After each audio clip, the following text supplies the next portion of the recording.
Hello? Hello? Good morning, everybody. Happy Thursday. Is this song saying come possum? What the fuck? Becca, hello. Welcome. Welcome to another stream of this video game that we are playing. It is Thursday, my dudes. No matter the cost, Lum will perish today. I will choose the violence path. And he will not survive.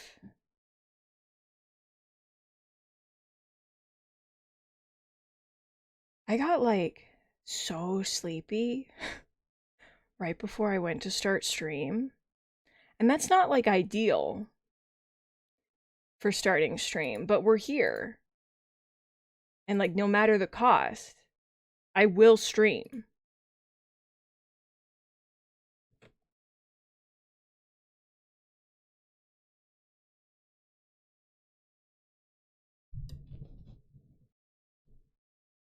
Hello, video game. Welcome back. No, that's not the audio. That's simply incorrect.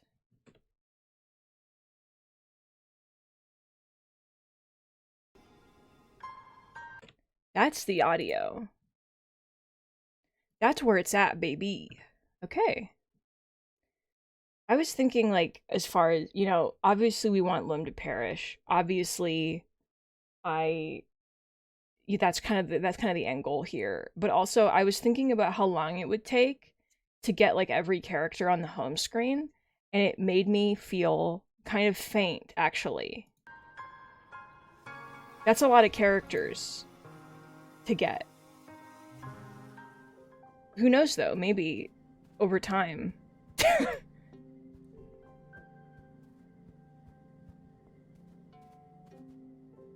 Okay. I'm not stressed out. We met. Oh, hey, bud. You spot Cal heading towards the barns at the far end of the farms. Hiya, Soul 2. He waves. What's going on? Oh, nothing. Just thinking about, well... He trails off and scuffs his foot in the dirt. I guess it's not like you can get me in trouble now, so yeah, I used to have a pet. Oh, yeah. She ran away. I need to, like... I need to befriend Cal better. Because this is the second time we've gotten that. And it's like, hey, you weren't close enough friends with him to get to see the guy. Do you feel stupid? You fucking idiot. You could have seen a little guy. And you didn't see him. And now you're paying the price. And it's like, yeah, I do feel pretty stupid.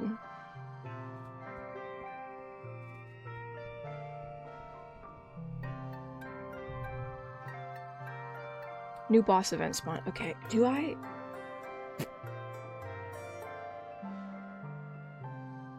I want to see the guy. I want to like go all in on... I can't focus on all these people. I can't focus on them. I was gonna like give gifts to everybody every month, and then I realized that like I don't have enough. Unless I want to give people like fucking sticks, and that's not enough.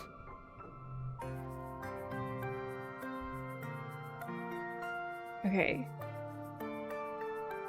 I can go find Sam again. That's something I can do.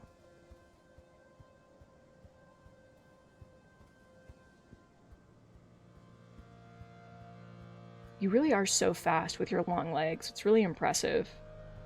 You run so far.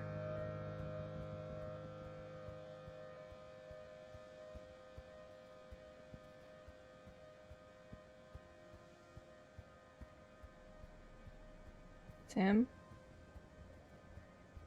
Hi, bud. Oh. Sim, just take me to see the Overseer. Okay. Sim steps out casually from behind a rock, a quizzical look on his aquiline face. You know about my boss? He asks. How is this possible? You tell him everything you can remember from your dreams. How his boss is the Overseer, an organic software that runs on the fungal network and operates as a practically sentient artificial intelligence. You describe the cave in detail and say you want Sim to take you there. He's clearly taken aback, but it's impossible to deny that you do know what you're talking about. He agrees to take you to the Overseer. Sim's a little worried.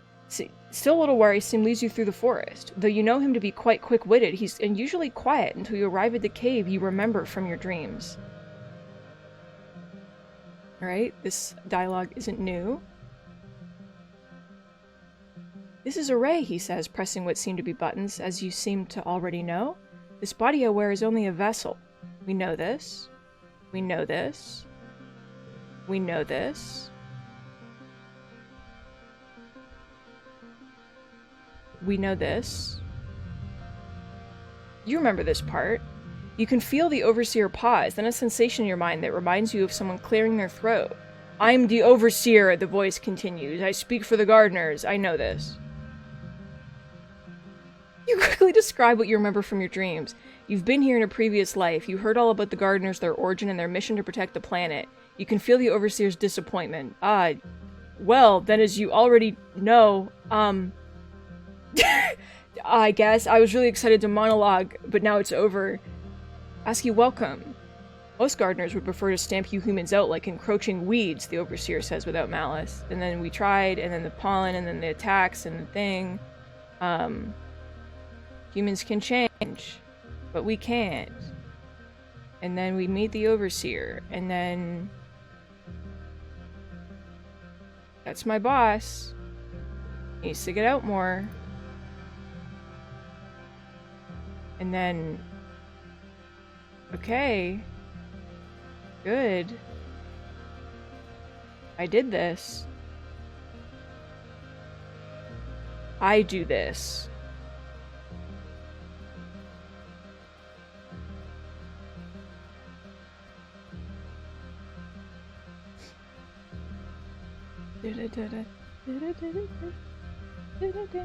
Hi. The buildings. Here we go. That's the pyramid and the dumpers and the other buildings and walk inside. I don't know why I... Oh, cute. Echinacea. The baby. Card becomes 4. So, do I want to do this? No. But you... Oh, you have a gem, so it's a plus. And it's a 9. Wait, no, wait. This is actually... This could be... This could be an interesting concept that I'm being introduced to.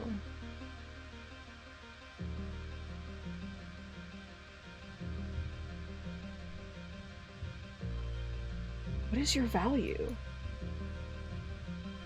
It's your value, I guess. Oh no, we need that to be 4, 3, 4...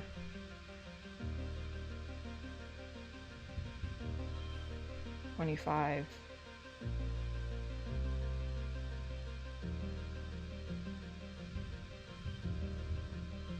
But then that makes it better. We'll be okay.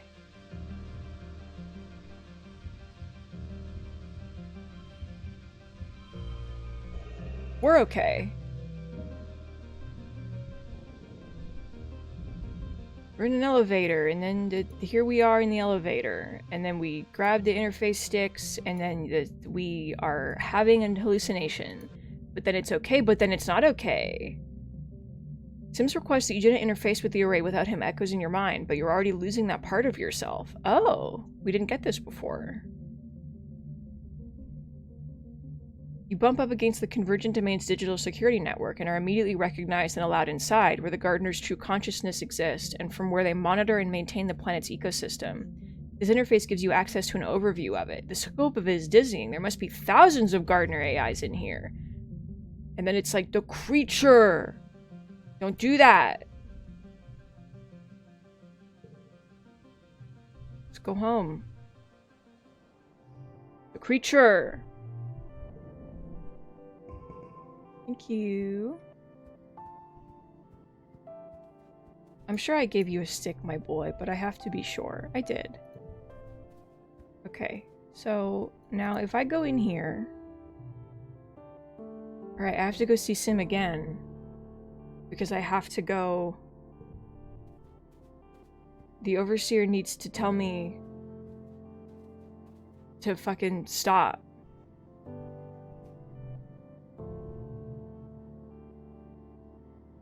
But, like, he didn't tell me to stop. Show me him again. Because last time I did this, I talked to the Overseer and then immediately got a second... like, a second prompt to go back to the Overseer. Was that prompted by me being friends with Sim, or was that prompted by something else? Because I'm not friends with Sim anymore.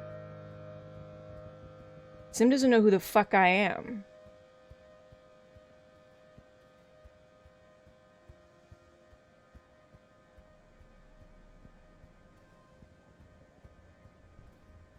Bud. Well, I brought you a cake, so enjoy.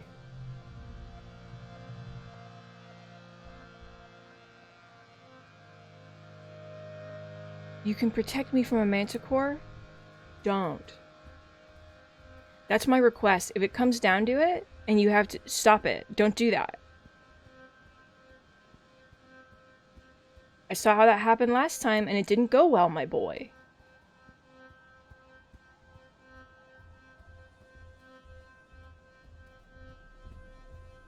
Oh, the thumping. Why must you do this? Alright. And then we do this with this. And then we're gonna go inside. And then we're gonna go inside. And then we're gonna push through. Oh, we didn't do the radiation sickness thing. So we're ill. We're gonna keep going. I explain the headache. Keep going. Oh, we can't do the whole... We can't do the blackout thing. We're not tough enough? And our reasoning isn't high enough? I hate you.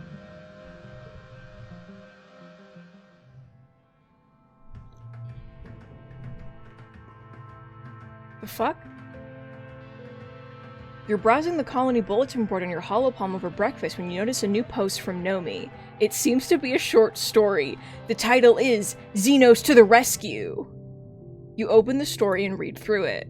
Wow, it's actually pretty good. Nomi did a great job of grounding the unrealistic premise of talking manticores with relatable characters in a strong emotional story. With your help on some of the finer details, Nomi's written something that truly elevates the art form. You get the notification through your holopalm that you've received some kudos. But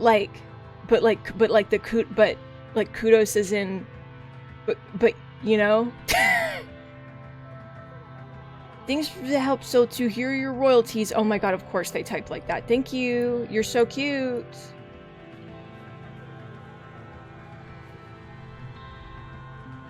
Hi, bud. I got you. I'm out of sticks. No. This is unacceptable behavior. Are you fucking for real? I'm out of sticks?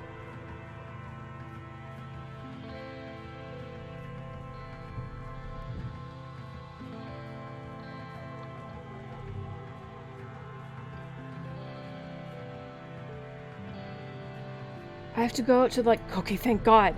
Thank God. I have to go out to, like, the plains or something and get some sticks. Because holy shit, the situation, it was dire. No, not egg, stick. Great. Also hug.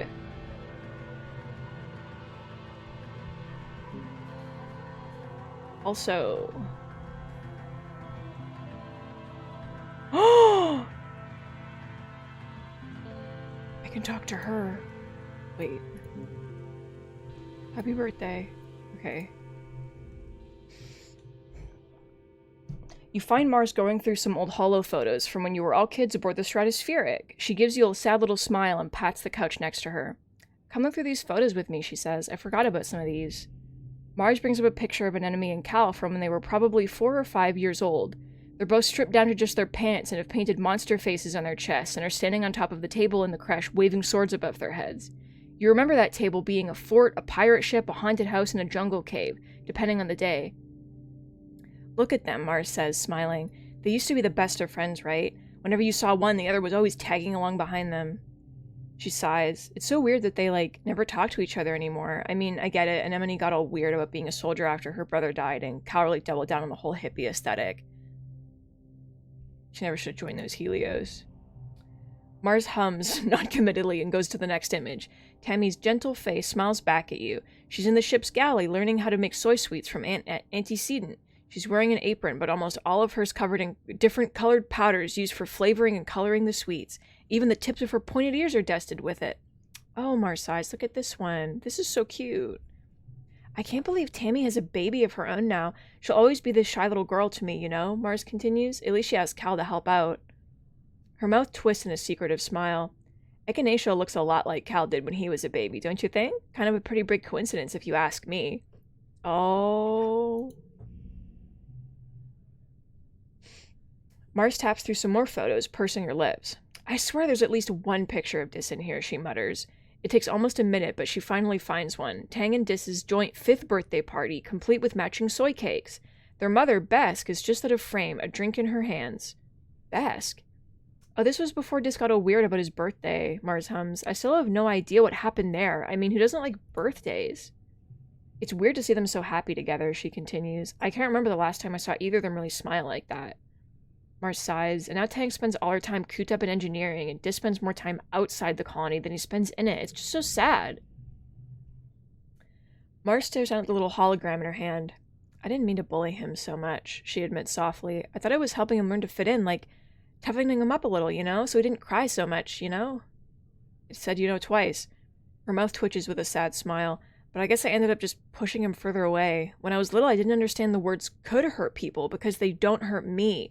You know what? That makes so much sense. She doesn't feel shame, so she wouldn't know. That's so sad. You could have been nicer, yeah. MARZ sits back and sighs. That's true. Aww.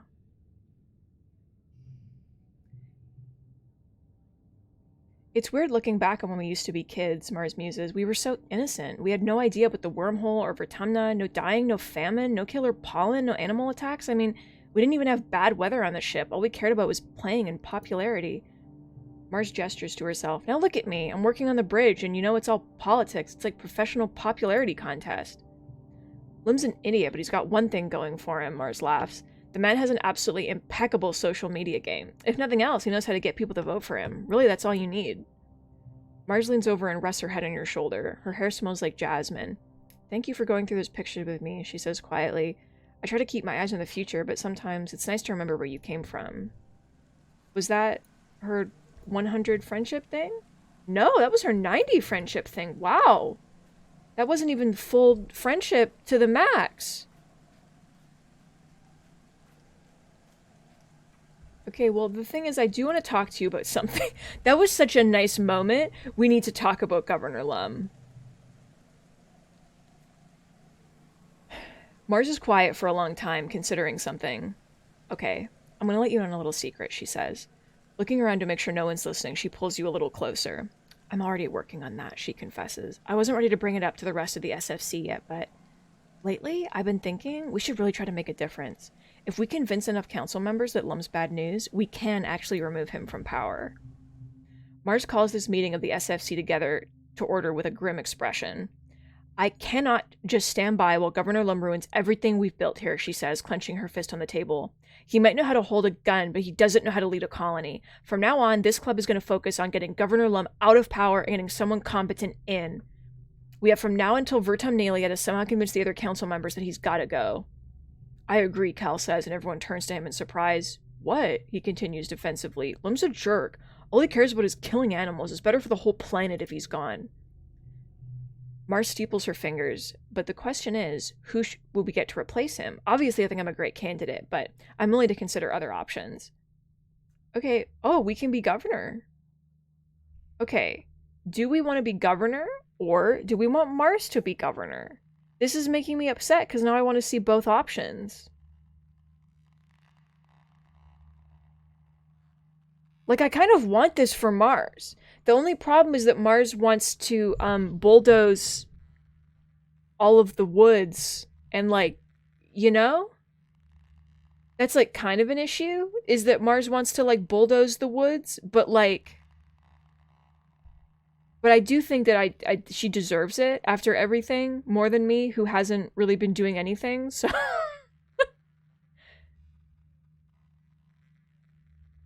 We can fix her. Yeah, yeah. Cal looks worried. No offense, Marz, but are you really going to stop the soldiers from killing the animals? Look, Cal, Marz says, spreading her hands wide. I don't want hunters going out and not coming back either. Maybe we can find a safer, more efficient way to deal with the animals, yeah? Sounds ominous. Cal doesn't look convinced. Marz gathers everyone close. So the plan is we campaign in all the departments: geoponics, engineering, the garrison, the quarters, explorations, and here in command. Try to soften up all 6 council members and get them on our side. Try to keep this on the down low. Then at the next Vertumnalia festival, we surprise the governor with a spontaneous council vote and replace him. He'll never see it coming. Guys, he will try to kill you. That's something to consider. This is not just like, oh yeah, we'll have a little vote and then I'll be governor, and he'll just be like, oh damn, and no. Oh no. Harry, good morning. Welcome. Okay. Hey, Dad.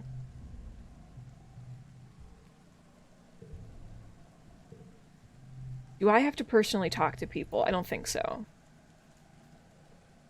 Hi, Cal. Just a little wave. It's a cute boy. I do have to go get more sticks.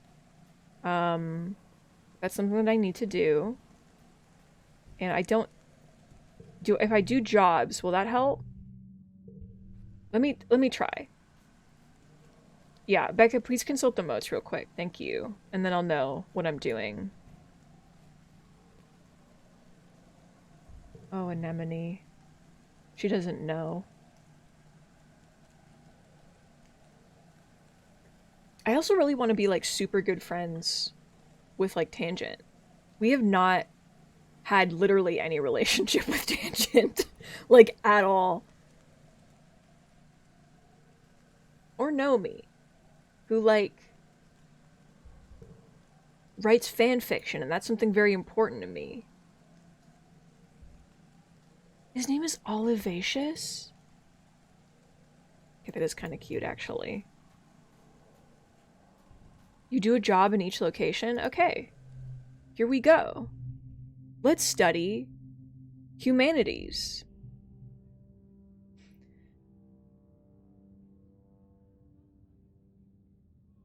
It's time for your end-of-term humanities project. You, Tang, and Marz are all very excited to finish this project, showing everything you've learned on the subject so far. Hal helps you come up with your project idea. Pretend you're students 500 years from now, and you're learning about the first colony on Vertumna. What sources of information would you be reading, watching, or listening to in order to learn about life back then? Create one of these artifacts for future students of the humanities.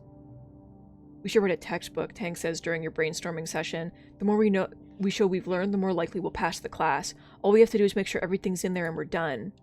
Marz rolls her eyes. That's so boring, Tang, she whines, putting her head on Tang's shoulder. Who wants to write the literal book? We should do something funny and stylish. Like, we can make a music video. Tang looks horrified. We're not making a music video, she says, grimacing. Surely we can meet somewhere in the middle. Okay, Marz says. Let's be serious here. Tang's right. We have to do something that proves we learned everything about this subject that's worth knowing. What about the coup, though? Marz is right, too, Tang admits. There's no shame in relying on her charisma. You mean my good looks? Marz asks, flipping her hair over her shoulder. Tang looks down at her hollow palm and smiles. Okay. Oh, here we go. A new segment. Down with war! No war. No war. No war. Okay, my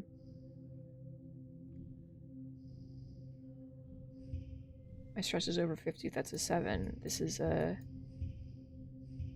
There's so much here. Okay.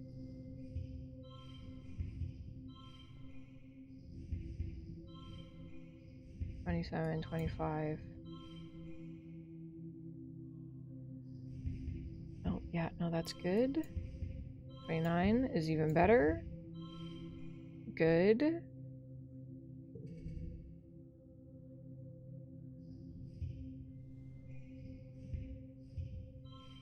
Oh, it's unchangeable. Okay, that goes at the end. And then that goes here. Oh no.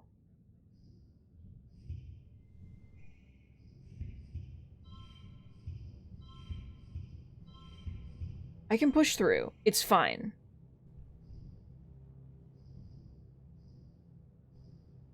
Change suit, change suit. No, push through. Fuck it, we'll get really stressed out, I don't care. You, Tang, and Mars pour everything you have into your final project. It's a hit. You even post it on the colony message board and get tons of comments and even a few kudos. It's gratifying to know that something you've written is being enjoyed by the people you love. Is this why old Earth poets wrote so much? Hal smiles at you. Congratulations, you three. As an Earth poet once said, if you don't know where you've come from, you don't know where you're going. Learning's a lifelong journey, he says, so feel free to audit this class whenever you'd like. After work, you ask Chief Engineer Instance for a few minutes of her time. She allows you into her office and begrudgingly listens as you explain that you and Mars intend to hijack the elections at the next Vertumnalia. When you're finished, she heaves a long-suffering sigh and pinches the bridge of her nose in her fingers. Why in the world would I support this plan, she says. We're barely surviving as it is. Lum's right. The planet's at war with us. Every year we come closer and closer to total annihilation. Is this really the time for dissent? Instance gestures to her office. Every horizontal surface is covered with experiments. He may not be the most suited to the job, but do you see anyone else with the time on their hands to run a colony? The idiot does the least damage where he is, doing busy work and making stupid motivational videos. What if I can persuade you? It's hard, but what if I can, though? Did you consider that? That what if I can?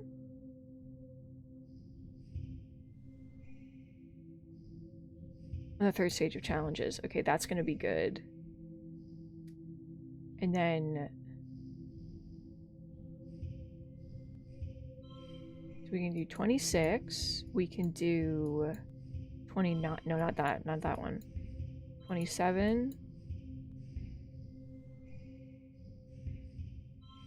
25. 27.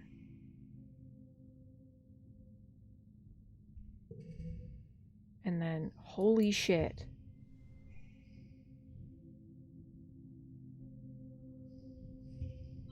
Double it. Holy fuck.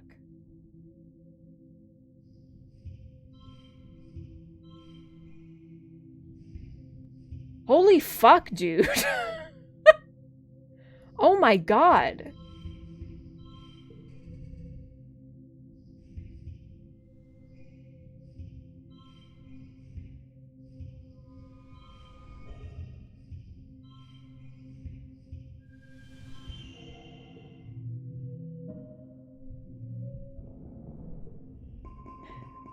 Instance hasn't survived this long under a hostile regime by being soft. It's hard to convince her that you have a chance to oust Lum, but she does like to win, and she appreciates a good game of 8-dimensional political chess. If you win the election, and you convince her you will, she'll be free.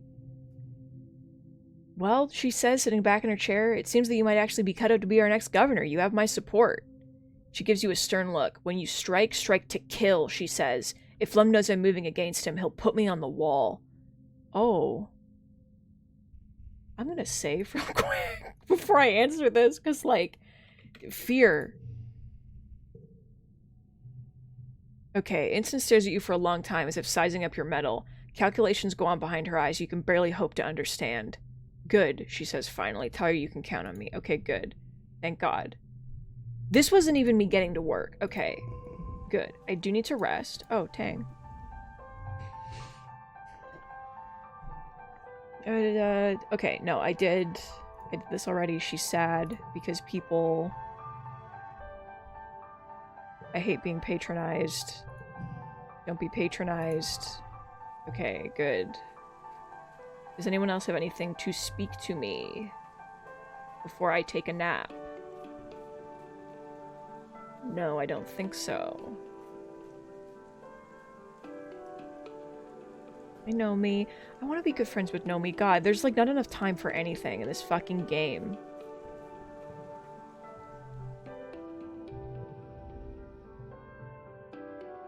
Anne is easy to track down. She's in the rebuilt creche giving a bottle to one of the new babies. Despite everything, people are still having babies. It's incredible to think. Oh, Soltu, she says, giving you a gentle smile. Would you mind passing me that canteen? You hand Anne the canteen that'd just been out of her reach, and she juggles the bottle to hold it and the baby in one hand while she takes a grateful drink. Never enough hands, she says. Someone should figure out how to give us telekinesis. Let's see science work on that, She laughs, which rocks the baby in her arms. What can I do for you, Soltu? Well, I'm gonna take a sip. Anne listens patiently as you explain the plan to force a vote of the next Vertumnalia to depose Lum. When you're done, she sets the bottle down and lifts the baby onto her shoulder to burp. That's quite the plan, she says, rubbing the baby's back. You've come a long way from when you were little. I'm proud of you for sticking to your guns no matter what happens. Can we count on your vote? Anne makes a thoughtful noise. Well, I'm not one for fighting any wars on nature. Honestly, I'm so busy with living quarters and the kitchen and the creche, I barely pop my head outside these days, but I do trust Lum to do what's best for us. He's a little empty in the noggin, but he surrounds himself with good people, and that's what matters to me. Does he? The baby lets out a wet-sounding burp, and Anne coos at it. Great job, good work, better out than in. Well, Anne says, turning her attention back to you. What do the others think? If they're on board, I don't mind chipping in a vote to make it a majority. I have one vote. Of course there's at least one dissenter, Anne says. Was it Seek? I'll bet you 10 kudos it was Seek. Gosh, they just hate Lum, you know? They probably want the job for themselves. She laughs gently. Well, I don't think any of us would vote for Seek if it came down to it. I'm sure you'll be fine telling them a little white lie if it comes to that, but don't tell them I said that. Keep at it, she says. You'll need at least 2/3 majority. That's 4 council votes to make an attempt. I'll give you mine if you shake down 2 more votes. Okay.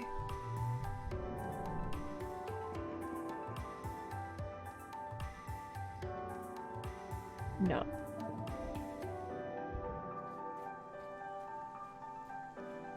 Oh, hey, bud. Psst! Hey, Soltu, over here! You look around and see Rex gesturing you towards a bit of tarped-up rubble. You head over and pop your head inside. Rex peers at you from the gloom, his heterochromatic eyes gleaming in the light of his hollow palm. Okay, look, he says. Get in here and close the tarp behind you. You settle in cross-legged beside Rex, and he shares his hollow screen with you. Look what I found, he says seriously. On the screen are some... Well, wow, those people are not wearing clothes, and they would very much like you to know that. Now that you're an adult, it stands to reason that you'd have access to adult entertainment, but wow, it's all just there, isn't it? And you can just look at it? That seems like a bug, like you should tell an actual adult maybe, but nope, it's all there. You can even log on to the Hollow Archives with your own password and see for yourself. Truly, we live in interesting times. Rex grins at you. So, do you want to check it out with me? Yeah, sure. Okay. Quick break, everybody, from the coup and the rebellion. Just a quick break. Oh yeah, I'm picking up what you're putting down, Rex purrs. Let's go to my room. You head back to Rex's room and make yourself comfortable in his bed while he sets the mood. He curls up beside you and pulls up his hollow screen, and you scroll through the entertainment options. Geez, Rex murmurs, tipping his head to the side at one of the hollow-vid thumbnails. I didn't know bodies could go that shape. Eventually you find one that looks, well, if not good, then at least a little entertaining, and Rex settles in with his arm around your shoulder. A little frisky. Yeah, why not? You smile and put your hand high up on Rex's thigh, and he looks at you with a sultry expression. Oh, is that how you want to play it? He says, wiggling around until he can kiss you. You got it, babe. You spend an enjoyable afternoon in the company of Rex and a few dozen very nice strangers who seem to like not wearing clothes and getting stuck in weird places. Oh my god, it's getting stuck. It's stuck. It's the videos where they get... Oh my god. And if you learn a few new things to try with him, some hands-on experience, well, that's between you and this blank screen. Eventually, you have to get up, stretch your legs, rehydrate, and the like. Rex stands up and stretches up on his toes, and you enjoy the view. Woo! He exclaims, scratching his tummy. He grabs your canteens and slinks back to bed with you, laying his legs across your lap and putting his head on your shoulder. Well, I learned some things today, he laughs, offering you your water, not the least of which being that old Earth humans had a lot of time on their hands. Wow. He looks up at you with adoration. I had a lot of fun, he says quietly. I'm glad you're not all weird about, me thinking other people are hot. I love that you love love. Rex's nose wrinkles when he laughs. Yeah, that's one way of putting it. He wraps his arms around you and sniffles under your ear, making you giggle. You're the best soul, too. I have such a great time with you. Rex pulls up the holoscreen again. This is so much better than being at work, he says. Do you want to pick this time? Sure. You know, Becca, that's the thing. Whose kinks are these? Rex's kink, or is this, like, the cult founders put all those videos specifically?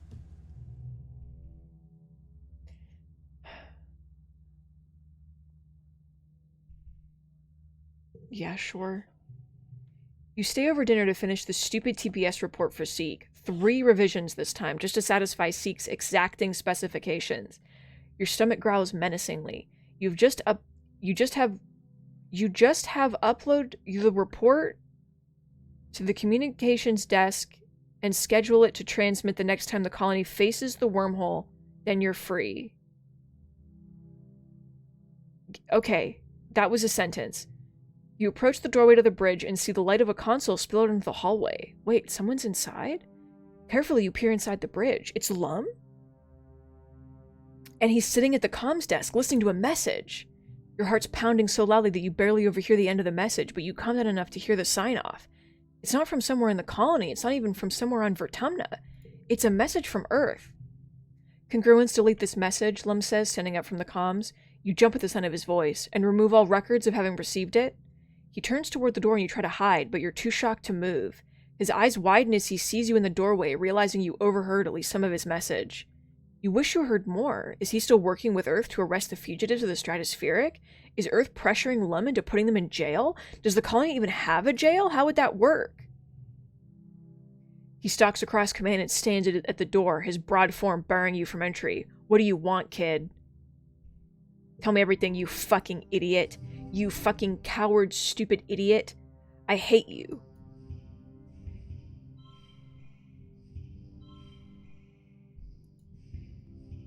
Okay, we can do a 29. The thing is, if I get it to round 3, I can, like...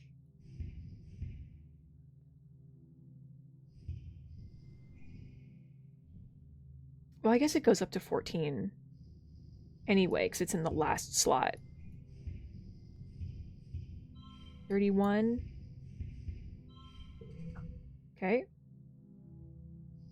Oh, unchangeable. I always fucking hate these cards, dude. Why are you unchangeable? Why will you not change for me? Even if I ask nicely. What is your value? Is it good?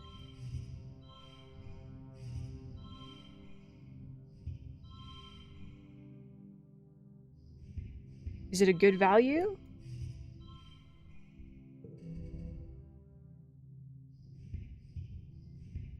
Wait, okay, that's an 8, that's a 7. Okay, yeah, so 7, 16. Tell me everything, you fucking idiot.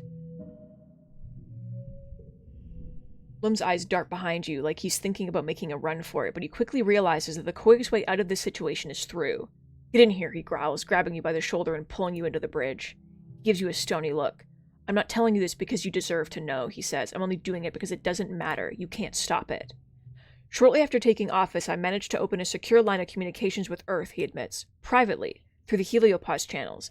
I told them that Vertumna's ready to be colonized and that they should send ships right away. He rests his hands on the comms console. I've just received word that they've left Earth. They're sending hundreds of ships, he adds. 100,000 people, 50,000 soldiers, and enough artillery to blow a hole in the side of the planet the size of a small moon. Oh no.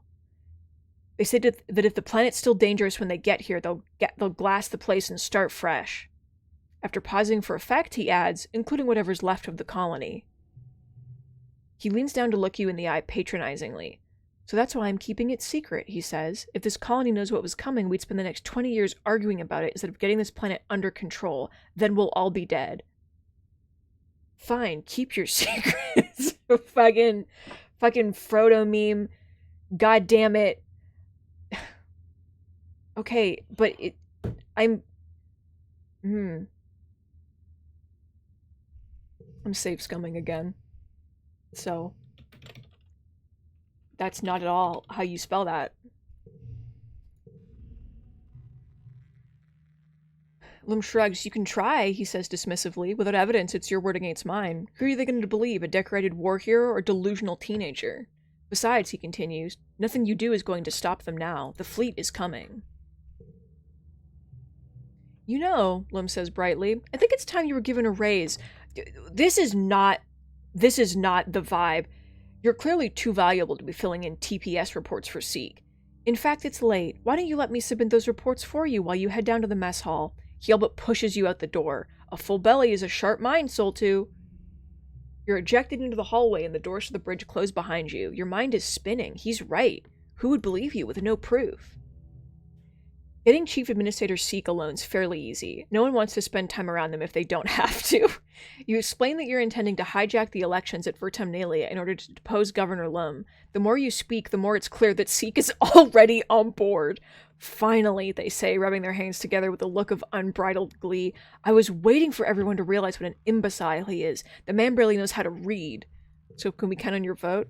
It depends, Seek replies. You're not the only person with ideas around here. I was planning on making a go at Governor myself. They extend their hand to you, rubbing two fingers together. Unless you can provide significant motivation to throw myself behind your cause instead. You're not certain wants to be governor and is easily bribed is a great combination, but this is what you're working with here. Seek gives you a slimy smile. Fine. I'll pay you. Will this suffice? Absolutely, Seek purrs. You transfer 100 kudos through your hollow palm to theirs.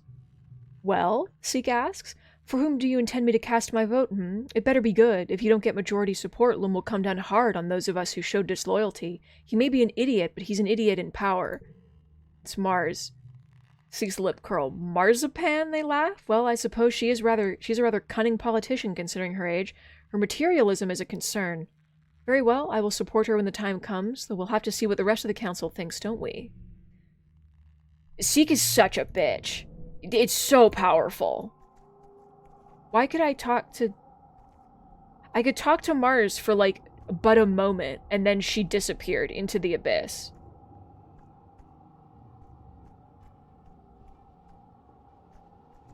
Okay. So, I need to go and... Are there any, like, cool rocks around? Does anybody have a cool rock that I can pick up? I'm gonna go dig in the garden so I can talk to my dad. And then I'm gonna save the fucking command center for last because they suck. Oh my god, it's our first day. Your dad took over the job of chief cultivator after your mom died. He greets you with a huge hug at the old dirt pile. Hi, Gooseberry. I know your mom would have wished she was the one to greet you on your first day on the job, but your old dad will just have to do. I'm so sad. I'll work hard to make mom proud. No! You find some time alone with the chief cultivator to talk about your plan to peacefully depose Lum. It's your dad. You have the vote. Yeah. You sit down with your dad, who pours you a cup of tea and listens intently as you explain the details of MARZ's plan. Depose Lum, get voted in, save the colony, maybe the whole planet. Well, sure, sweet Melon, he says when you're done. You know I'll always support you. 100%. I've never liked that Lum. He acts too quickly. He's gonna get everyone in trouble sooner rather than later. I have not been impressed by him in council meetings.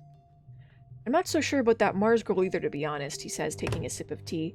Can't trust a woman who doesn't want to get her hands dirty. Not like your mother, let me tell you. He smiles and rolls his mug in his hands. Your mom would be so proud you're doing this, he says quietly. Well, she wanted to disagree with you first to test your dedication. She was stubborn like that.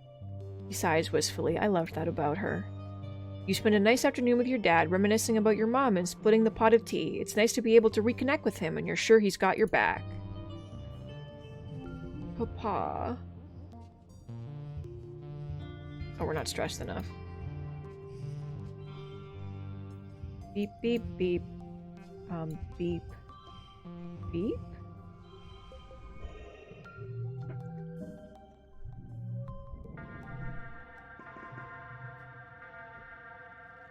Oh, there's an anemone. Sorry. Oh god. I think is this the one? Is this the one where we're gonna get a little bit of a bomb situation? Close your windows and pull the covers over your head. Then you get a holocall notification from MARZ. You join to find MARZ, Tangent, Cal, Rex, and Nomi already in the call. Oh yeah, here we go. Alright, no, we already did this. Suddenly your room is rocked by an immensely loud shockwave, then by a wall of heat you can feel even through your closed windows. Keepsakes rattle around on your shelves, some falling to the floor and shattering. Your holochat explodes with alarmed chatter. What was that? Is everyone okay? That was an explosion, MARZ exclaims. I can see it. Part of the wall's missing. There's monsters pouring in. Everyone starts talking in a panic. Tang's cool voice cuts in.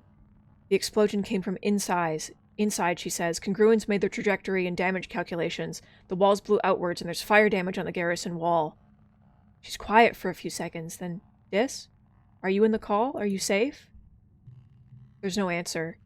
You don't think he was caught outside, was he? MARZ asks, but no one has an answer. You and your friends keep the call open and speculate on what's happening outside, supplemented by MARZ's observations and Tangent's reading of Congruence's processes. Everyone is on the call except Vase and Anemone, who are defending the colony, and Dis, of course.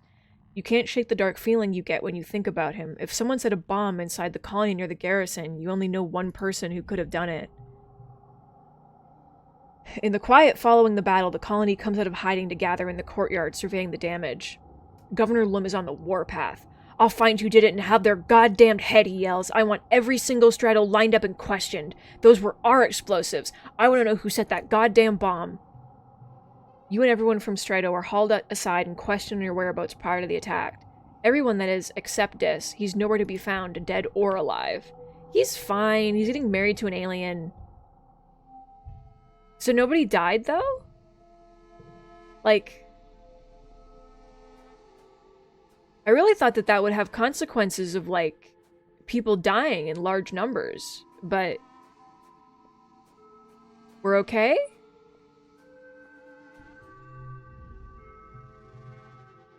Your strongest ally against Lum and his 1,000 colony ships is MARZ. Not only is she your friend, and therefore more likely to believe you, but as your fellow assistant to Lum, she's also in best possible position to do something about it. Then again, maybe she's like everyone else and will just think you're delusional, or worse, she wants Earth to come colonize Vertumna, and bring that culture she desires so strongly. Do you tell her what you've learned? Every day I'm save scumming in this fucking video game. Save scum too. Tell her. You get MARZ alone and tell her everything you know. She listens attentively, not interrupting, and when you're finished, she asks if you're sure your information is correct. You tell her you are, you heard it with your own ears. MARZ rests her head against her fingers. Earth is coming, she says quietly. Finally, we could have some support in colonizing this planet and stop living our parents' shadows. She looks up, but 100,000 people? Who will be in charge then? Lum or someone worse? We were here first, she insists. I'm not letting a bunch of uniforms from Earth come in and start bossing us around, thinking they're better than us. She sighs. What should we do? We have to tell who?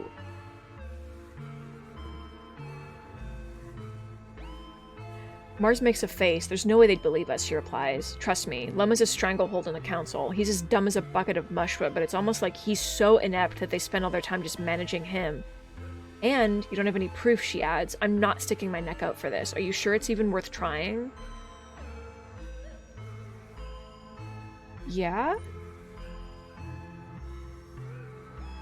At the next council meeting, you stand up and declare you know the truth. This is not going to go well. Yep, and then he's like, you're having hallucinations. Oh!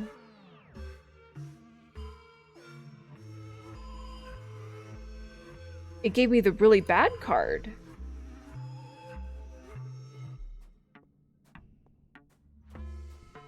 I don't have a stick. Fuck. I'm sorry, honey. I'll give you a stick. there's things I have to do, and I'm gonna give you a hug and go on a date because that sucked and I hated it. Do you wanna go for a date? Yay. Oh, we already did this. We're on the roof. Yay. My boy. So no stick?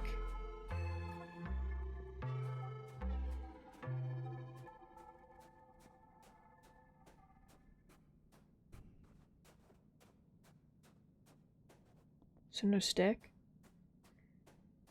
Okay, let's go play sports and yell at the people in here. You meet with Security Chief Rhett, knowing he'll be a tough sell in this whole political coup business. He sits behind his desk, hands clasped, listening intently as you explain how you and MARZ plan to depose Lum during the next Vertemnalia festival. When you're done, he shakes his head and sits back. You're not an idiot, Soul 2. You know what you're asking me to do. Having the garrison on your side would make this a military coup, he tells you. If you learned Earth history, you know those aren't a good look. Why should I support you? Because MARZ is the future of this colony? Rhett laughs. You're a regular little politician on the campaign trail, aren't you? Got a lot of guts asking me to remove a professional soldier from leadership during a time of war to replace him with a child. Why the hell shouldn't I tell Governor Lum right now that there's a mutiny underfoot? Because I have really good persuasion? 99. 99. 99. 33. 29.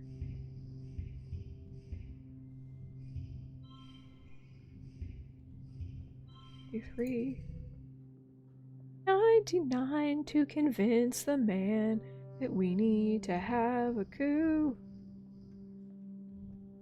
Oh, this is a bad hand. This is no good. Dare I say it? Dare I say that this was actually no good? 23, 24, 20, 42, fuck me. Oh, oh, oh!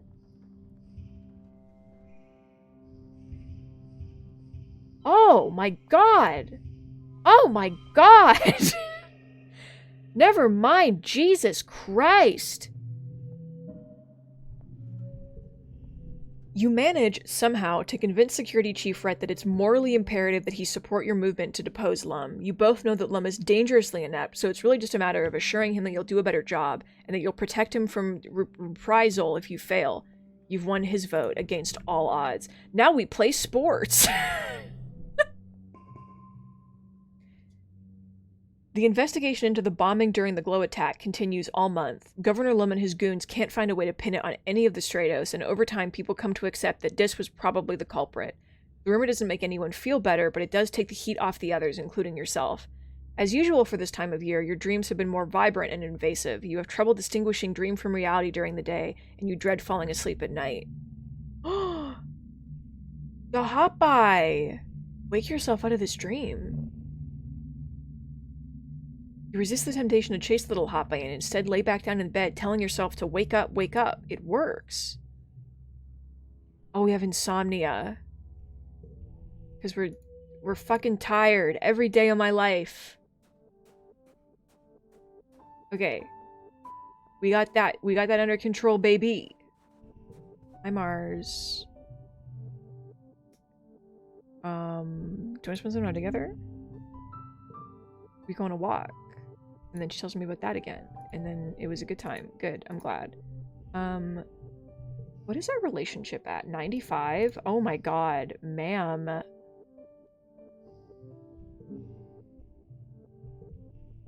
We're almost there. We're almost fully equipped. Okay, can I go get the vote now? Oh, Hammy. Oh, it's my birthday. You're so cute. Yay. Okay. Get Auntie Anne's council vote. Okay, Anne is where you expect her to be, reading a holo novel in the creche while the babies are napping. And can we talk? Of course, dear heart, Anne says, closing her holo novel. Do you have the number of votes you'll need to form a majority yet? I have 4 votes. Oh, look at you, Anne says fondly. You're really serious, aren't you? How wonderful to see you all grown up. Somewhere in the crash, a baby starts to cry. Anne stands up and excuses herself. You'll have my vote, dear heart, she says. You can count on your Aunt Anne, just like always. Thank you. Do I have to get a vote from, like, the Explore team? How do I get a vote from the Explore team? Well, first of all, I need to go get some sticks. So, hey. You managed to partner yourself with the chief surveyor herself on the next expedition. It's the perfect chance to talk to her about Governor Lum, but she beats you to it. Whew, this was easier trekking than when we had hover bikes, Utopia says as she hauls herself up a particularly difficult stretch of terrain. She reaches back up to help you up. That villain Lum's using them all as search for aliens now. Like that's not like finding a needle in a haystack. He sent half my teams out to the swamps now. She gestures to her empty holster. Without weapons, I might add. He's bleeding us dry out here. She scrubs the back of her hand across her mouth. That snake of a man thinks every little thing is a war. I don't like getting attacked by animals either, but I sure miss being able to explore this planet without Lum getting his paws all over my division and taking my resources for his damn messy war. Funny you should mention that. You tell Utopia about MARZ's plan to overthrow Lum at the next Vertemnalia. She seems excited by the prospect. You forget how young she is compared to the other council members. Sounds stellar, she says, clapping you on the back. The only question is, who you got in mind to replace him? Marzipan. MARZ? Utopia drawls? Really? Isn't she in my... Well, she's young. She crosses her arms and gives it a thought. Well, I guess I was only 22 when I became chief surveyor, I guess. Not too far-fetched. But why MARZ? What's she gonna do different than the chauvinistic float cow's arse? Pitch me. Jesus Christ. Why did you say arse? You have, like... Doesn't your dialogue imply that you have a southern accent? What? Okay, you know what? I'm not questioning this anymore. It's over.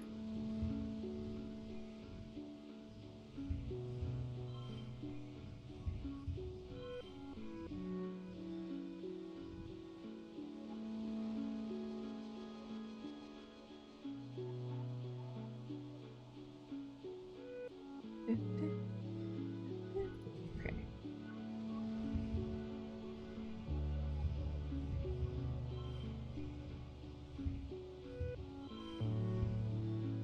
34, 35.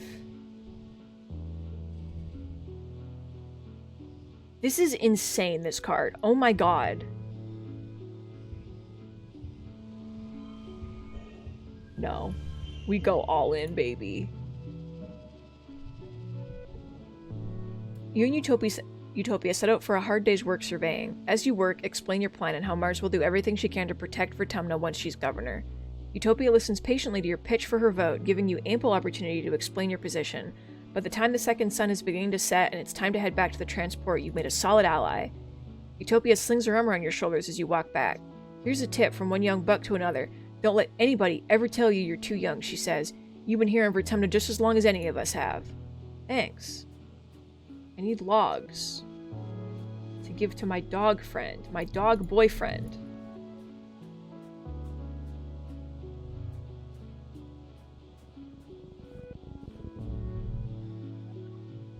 Oh no, it's the creature!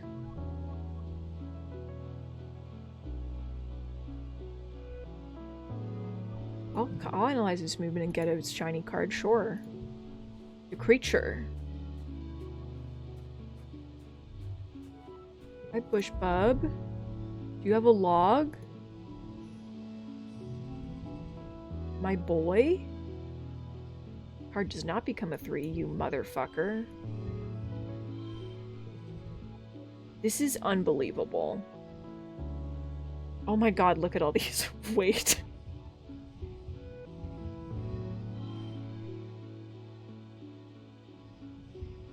$20, $27, and then we do this, and then we're just like bam, and then we're just like fucking bam, and then we're just like bam, and then we're just like bam, and then we're just like bam, and then we just, you know? The bush bub. The creature. I don't want medicinal roots. I want stick. Give me stick. We're trying to build a bar here. I don't have all the time in the world. The rocks feel emotion. Oh my god. Oh my god? Sim nods as you approach. Just the human I wanted to see, he says with a solemn smile. The Overseer would like to speak with you again. Okay, here we go. You have an offer. Humans are gods, but... like a human nature reserve, more or less. Okay. Okay. Good.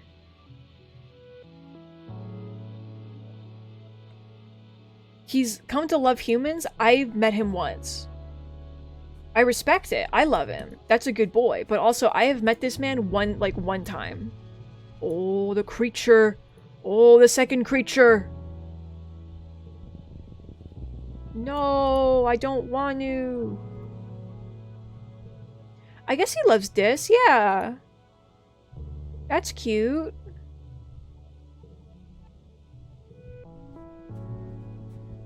I hope that they're happy.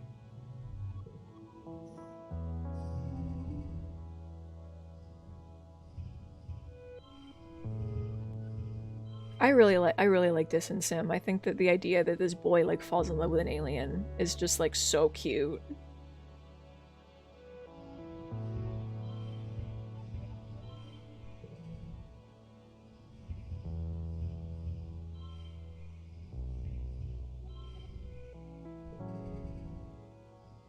Playing it kind of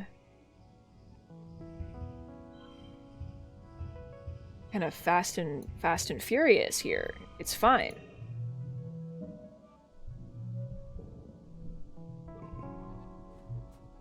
Are there any more sticks?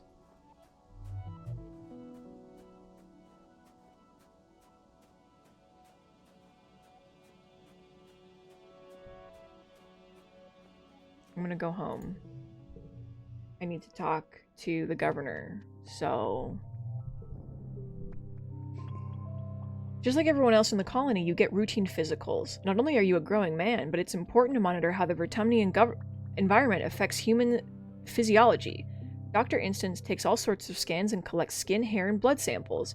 As you're sucking on a soy sweet as a reward for being brave, she looks through your file, sighs, and closes her holoscreen to look at you.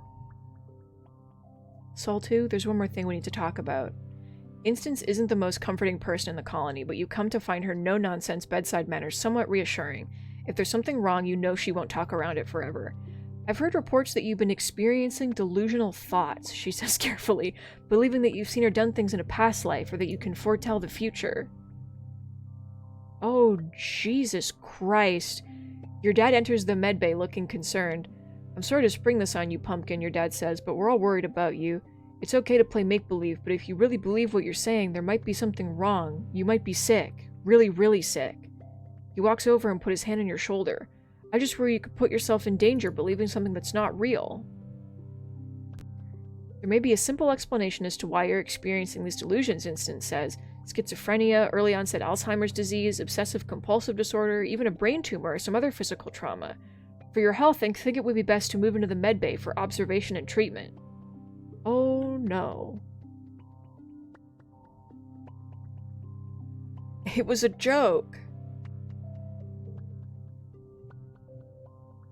I reached 100 rebellion, baby. I reached 100 rebellion, baby. Fuck yeah. Instance and your dad look at you for a long time. By all accounts, you were quite convincing, Instance says, seemingly unconvinced. But I can't force you into observation for a prank. She says prank like the taste of the word repulses her. She dismisses the file and leans in. Drop the axe, Sol 2. I don't have time to chase around idiot kids. I'll kill you. I'll kill all of you. How could you do this to me? Yeah, a simple explanation, like early onset Alzheimer's. We've all been there. But I got you a stick. So,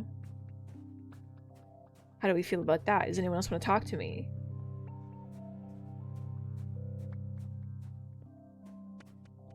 It was a fucking prank, bro, okay? I don't know what to tell you guys. It was a fucking prank. Bring the overseer's deal to Governor Lum.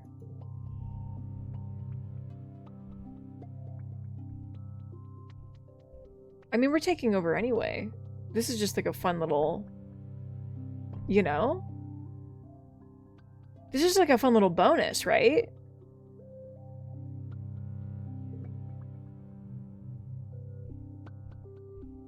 We have to listen to them. He doesn't have to do anything. Oh no. If only.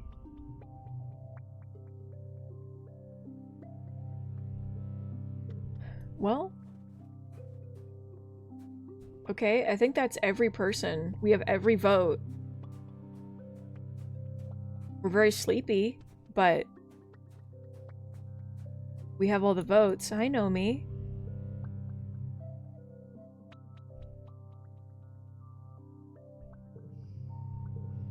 I like, this doesn't get us anything. You want to make something? Sure. You know I do. You know I do. Nomi exclaims. I have this great idea in my head for months. I want to build something huge and I need your help. Nomi walks you through their plan to craft their biggest thing yet. A massive dilly pillar float that you can carry on your shoulders using mushwood sticks to puff it around and make it look like it's dancing. It's a huge hit, especially for the younger kids. You get a workout and you get to make something. Fuck yeah, dude. Okay, well, I don't know what to do now. It's like the waiting game, you know?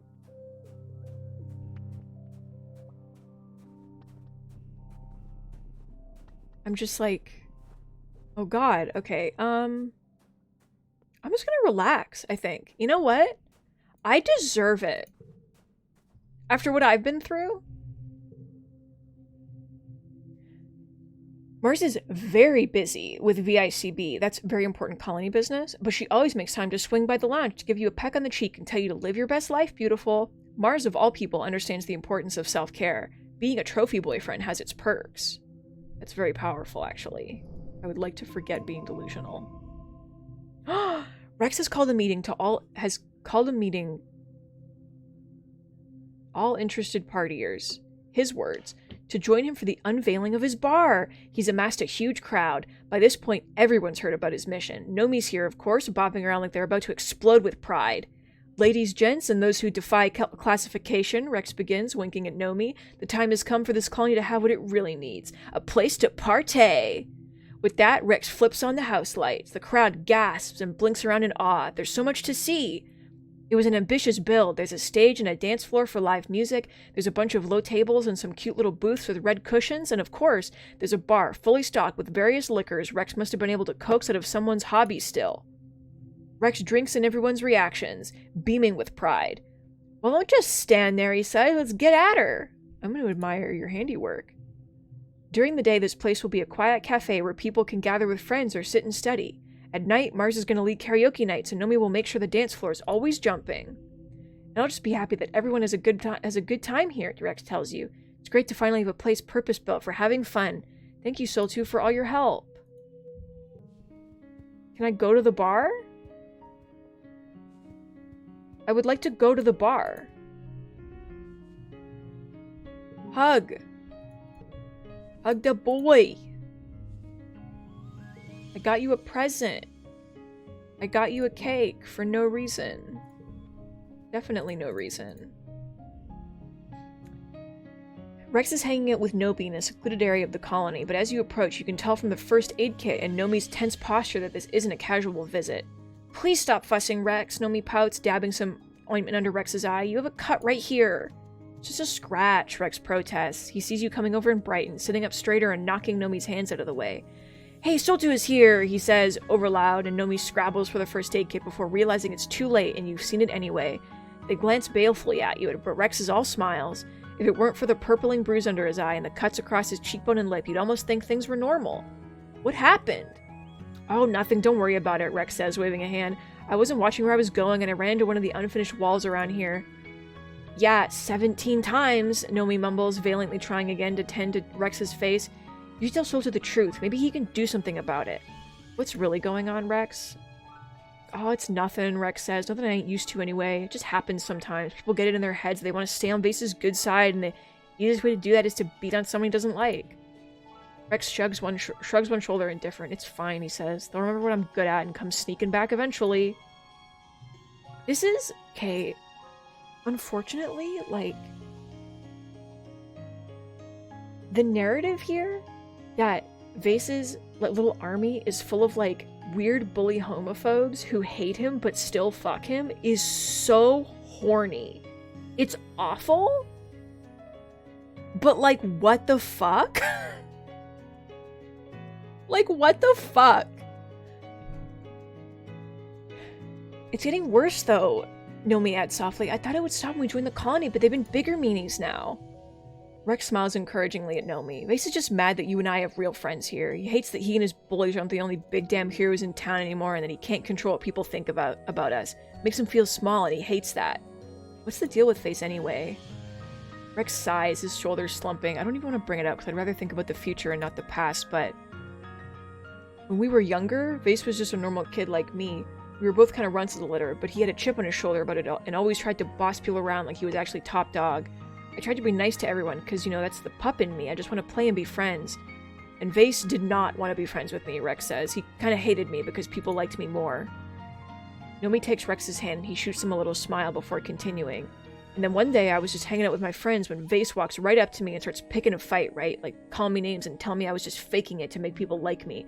My friends wanted to beat him for it, but I told him to stop, and he shakes his head. And I walked right up to him, hands out like, hey, we can still be friends. And that piece of shit just straight up broke my arm. We weren't even fighting. He just got me on the ground and snap, broke it right here.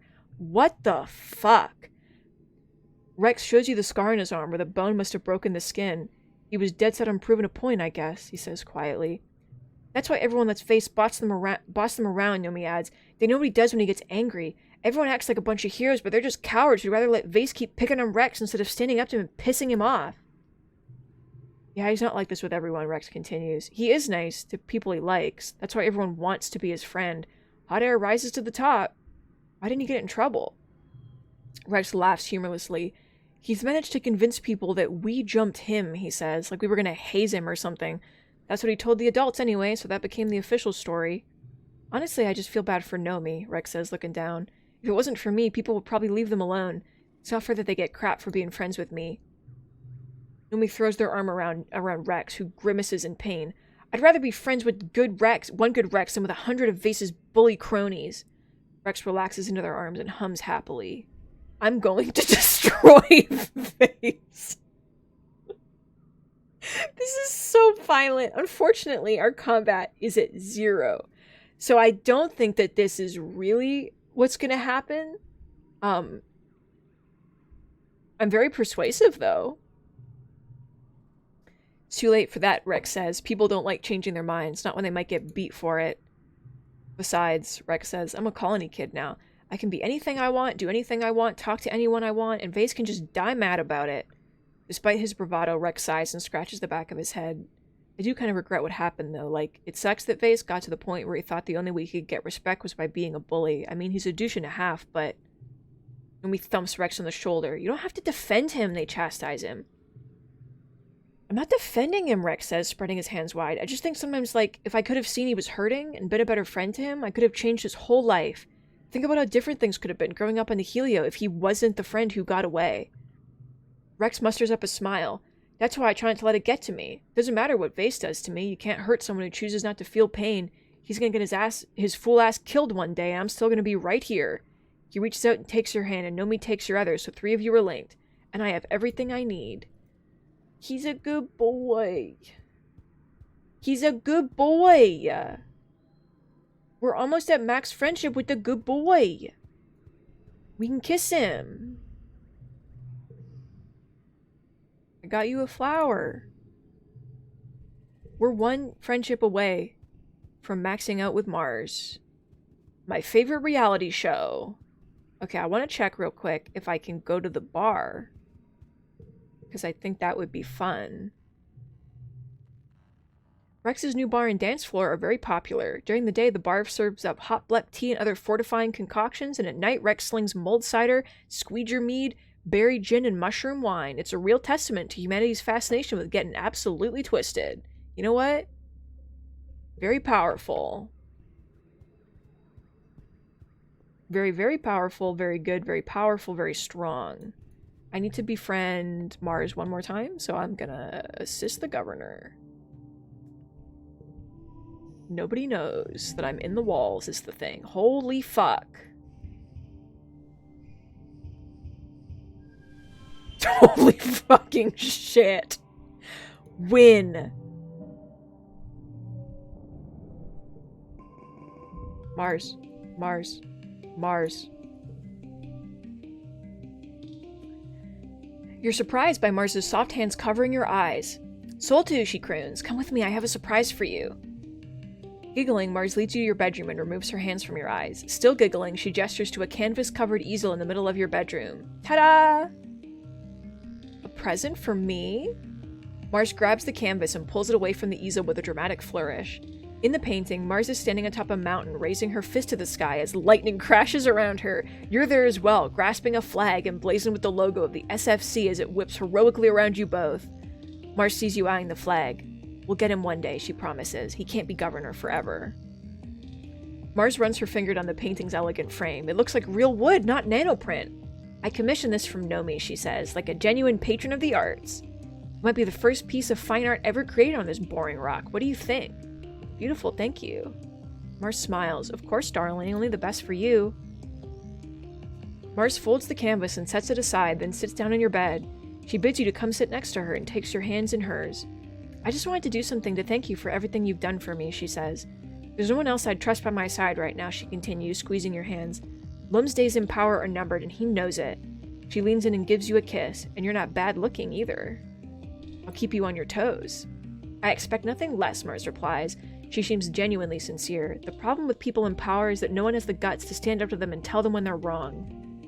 You talk for hours about your lives and plans for the future. Then as the yellow afternoon sun sets, the two of you step out to your balcony to watch the colony grounds. Mars pulls a glass bottle from somewhere she's hidden it under your bed. It's no 1945 Chateau, whatever the fuck this is, she says, uncapping the nano-printed bottle with a satisfying thump. But it'll do. Fuck yeah, we got Mars on the title screen. We gain kudos! Finally, she pays us. You pour what's left in your canteen into a nearby potted plant, and Mars fills it with fermented mushroom wine. Cheers to us, she says, clinking the bottle with your canteen. Together there's nothing we can't do. Heck yeah.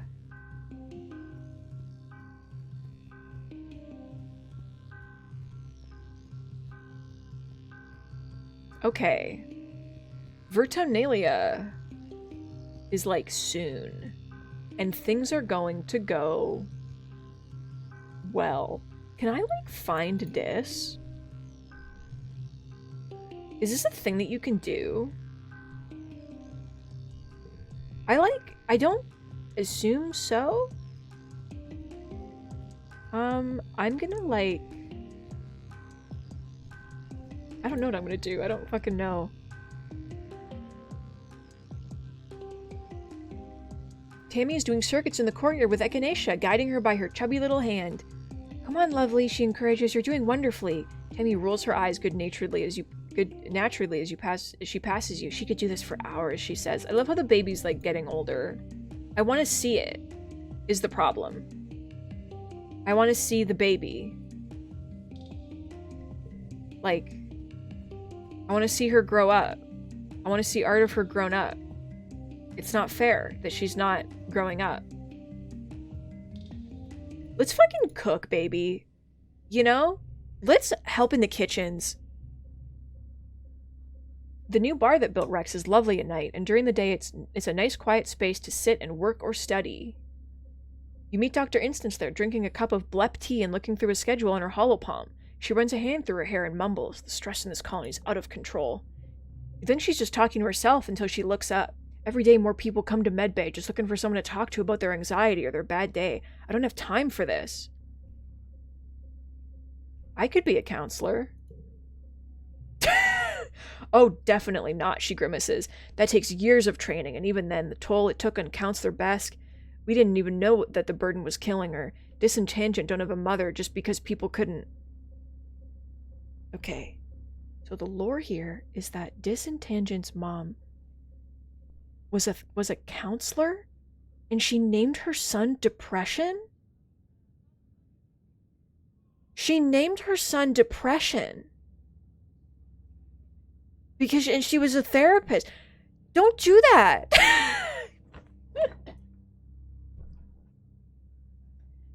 Dr. Instance catches herself, realizing with alarm what she just said aloud. I shouldn't have said that, she admits. The stress must be getting to me too. Dr. Instance turns to consider you. It's true that you are good with people, Soul2. You know, what we really need is a good barista. Make tea by day, serve alcohol by night, listen to people who need someone to talk to.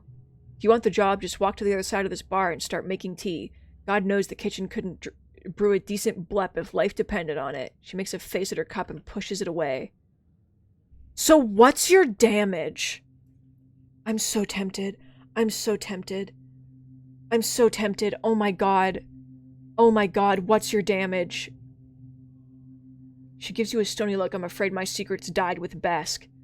Focus on other people. It's a better use of your time. I mean, we're gonna be a barista. Are you fucking kidding me? That's the dream now. The revolution? Like...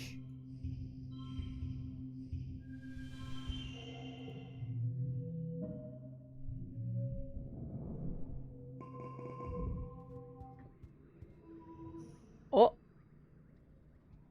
Give gifts every month instead of once a season. Fuck yeah, baby. Oh my god. That's what I needed this whole time?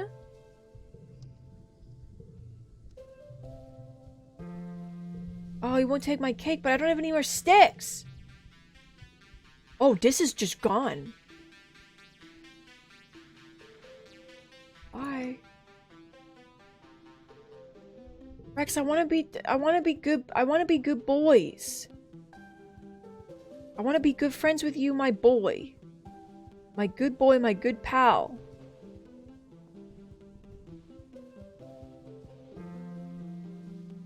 He's probably a gardener. But he's like at peace. If I work in the cafe, does my friendship with Rex, my friendship with Tangent goes up.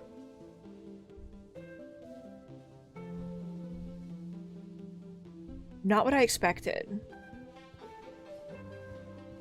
I want to max out Rex's friendship, and I'm like running out of time before the game is over. I don't have any more sticks. Bartending is how you get Tang and Dis to reconcile. Well, it's a little bit awkward. It's a little awkward considering the circumstances right now. Considering what is currently happening. Rex, do you still work in the depot? Or delivery or whatever? There it is.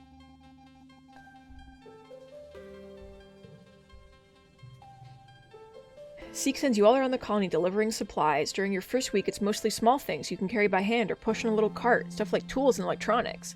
Some are high priority, which means you have to move fast. It's fun getting to yell, important delivery coming through, and people actually get out of the way. Beep. Beep. Beep.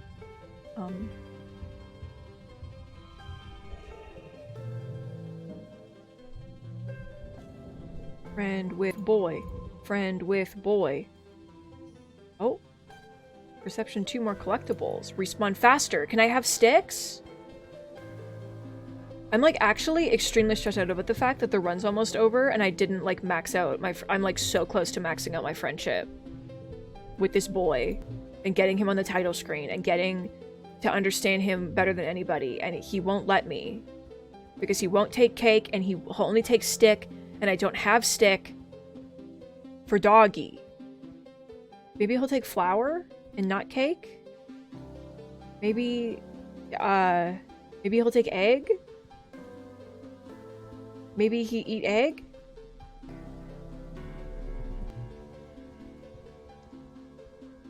Yeah, I can't work construction because I'm not strong enough. I can give him a hug, though.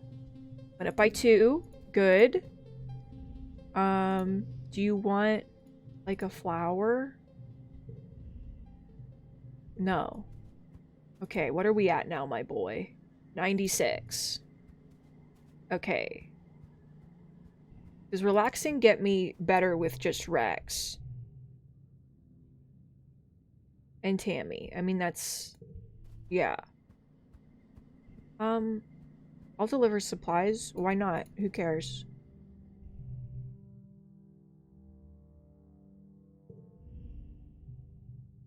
You're charged with delivering a special package from Administrator Seek to Chief Engineer Instance. The wrapping is so fancy. Seek must have nano-printed the pretty handkerchief and ribbons specially for this package. You can't help but stare. But Seek snaps at you to mind your own business and get to work. Yikes, alright, touchy much? Tang laughs when she sees you in engineering holding Seek's gift. Again, she says, rolling her eyes. You try to hand her the package, but she looks at it like it's a stick of dynamite. Oh no, I don't want any part of this, she insists. Just go through those doors and give it to Instance if you want to ruin everyone's day. I mean,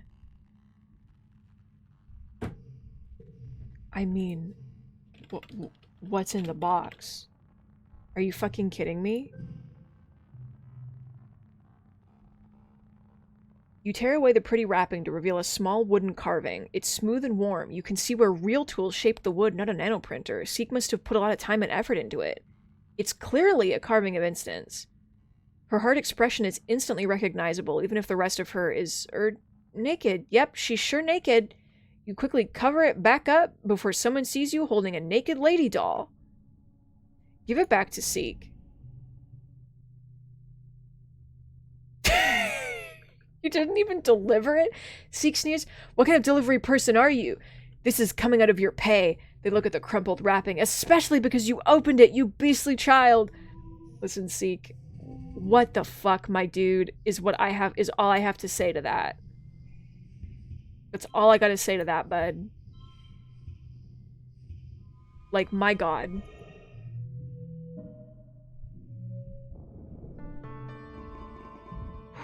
Okay. Governor Lim enters the colony square to his customary bombastic fanfare. Brass band, red carpet, banners with the Heliopause logo snapping in the hot dust breeze. It's disgusting. The governor gets his usual tithe of applause from die-hard soldiers, but it's obvious how tired and fearful everyone has become in service to his war. You catch MARZ's eye and she nods in solidarity. You've planned this for so long and now's your chance to strike while everyone is watching. If you can get the entire council to speak out against Lum today, maybe the rest of the colony's ready for a change. Anyone is better than Lum, even a teenager. The governor raises his hands for silence, so it's largely unnecessary. Pioneers of Vertumna, he begins. We stand here today not shivering and quaking in fear, but with our hands around the neck, he makes a ringing gesture, of the planet herself. Before he can continue, MARZ leaps from her seat and runs to the front of the stage. A ripple of fear goes through the crowd. You all remember what happened to Utopia last year. It doesn't have to be like this, she cries, speaking to the crowd. We don't have to listen to him. He's just a bully with a gun, like the ones we left behind on Earth. You put yourself between her and Lum's honor guard. She flashes you a giddy, grateful smile and turns back to the crowd. She points to the governor. This man has made you think that the only way to survive is through violence, she says. He's just a soldier and not even a good one. Violence only makes small, weak men feel powerful. She turns to the council. He's not powerful. We're powerful. We broke free of Earth. We broke free of war and bigotry and inequality, and we can break free of him too. Please, she urges, stand with me. Reject Lum and reject tradition and bring in the new era, a colony led by someone born among the stars. She holds her hand to her chest. Me, I can lead the colony. Governor MARZ is the future. The buzz of the crowd is deafening, like a swarm of bugs all chirping together. Some of the council members are nodding, but it isn't unanimous. This is bullshit, Lum laughs. 2 children saying they can lead the colony. What's their first order of business? Taco Tuesday? Taco Tuesday? Why did he spell it like that? 2 of them. 2 of them Tuesday! Soy sweets for dinner? He waves his hand dismissively. Have your stupid vote, he sneers. We'll let the council decide. Out of the corner of your eye, you can see his guards with their weapons lowered, just waiting. Some of them look as interested in the change in leadership as you are. If you have the council behind you, even Lum's supporters in the military could fall in line. You might just win. The council deliberates. You and MARZ clasp hands and tensely await their decision. The council shuffles off to the side and deliberates. To your relief, they come to a decision quickly. They must all be unanimous, or the centrists of the colony won't rise against Lum. After a minute, Instance looks up from the group and shouts, "Someone get that man off the stage!" Lum starts to laugh, but stops when he realizes that his own honor guard is coming up into the stage to cart him away. "Wait," he says, as his arms are held behind his back and he's taken off stage. "You can't do this! I'm the governor! I'm the leader of this godforsaken colony!" You search the crowd for any hint of dissent. The soldiers are uneasy, but everyone else looks tired and relieved. You can't believe that all it took was a few kids to point out the obvious. The council returns to their positions and Instance remains standing. "We've decided to reward these young patriots for their bravery by accepting their bid for leadership," she says to the crowd. "On a trial basis," she gives you a meaningful look, "we're pleased to recognize our new governor." Instance turns to MARZ. "Marzipan!" MARZ shrieks and jumps up and down, then gives you a big hug. "We did it," she squeals. "We really did it. Thank you, Soul2." MARZ releases you and waves at the crowd as they cheer her name. She looks overwhelmed but bursting with happiness. Seek shuffles forward and directs MARZ to place her hand on her chest and repeat after them. MARZ swears on her honor to act in the best interest of the colony and to uphold the tenets of the Vertumna group, peace, understanding, and harmony with the planet and each other, not just for herself, but for generations to come after her. It's official now. Lum is old news. You won! The two factions of the colony regard each other carefully. On one side, those who went along with Lum out of fear, either of him or of Vertumna, are cautious, unsure of what to do now that their leader's been deposed. On the other, the peaceful faction can't quite believe their nightmare is over. MARZ sees this and directs Lum's military band to start playing something festive. "I know we've been through a lot, but we've been through worse," she says. "Tonight, let's just enjoy being together again. Let's eat and dance and celebrate." After the politicking is over, the crowd adjourns to the feast tables and eventually the dance floor. The sun set on the long day, the heat breaks, and the party continues well into the night. After the festivities, MARZ gives everyone 2 whole weeks off for a much-needed rest. She spends the time meeting with every colonist individually, and it does a lot to endear her to the people who are still hesitant about having a teenager as governor. I'm taking a sip. "Timmy, welcome! You arrived as we did it!" I really like MARZ. I really like... I'm glad that when you get to know MARZ, like, she's actually fantastic and not just, like, a stuck-up brat. Thank you for the sip, Becca. Thank you for contributing to the totem. I have to go back to Cult of the Lamb sometime. I keep forgetting. I'm MARZ. You get a summons to report to command, to MARZ's new office. Oh my god! Oh my god? Okay. Alright. I mean, okay, if this is what alright, if this is what we're doing. You find her reclining in the captain's seat, formerly Governor Lum's chair, idly flipping through notes on her holopalm. MARZ waves away the holoscreen and leans back to consider you. Soul2, she smiles. "Just the rebel I wanted to see. But first, you're not going to lead a mutiny against me now, are you? Better stay on your toes." MARZ laughs and stands to give you a hug. "I would expect nothing less from you, darling." She turns and looks out the windows overlooking the colony. "Actually, I called you here because I haven't had a moment to myself since Vertumnalia. We knew Lum was a real piece of work, but every day I seem to uncover yet another problem he was just letting fester. And the department heads," she huffs. "Half of them treat me like an interim governor, good enough to oust Lum, but not enough to stick around and do the actual work of governing this colony." "We'll do what we can in the time we have." "We're still dating her and Rex, yes.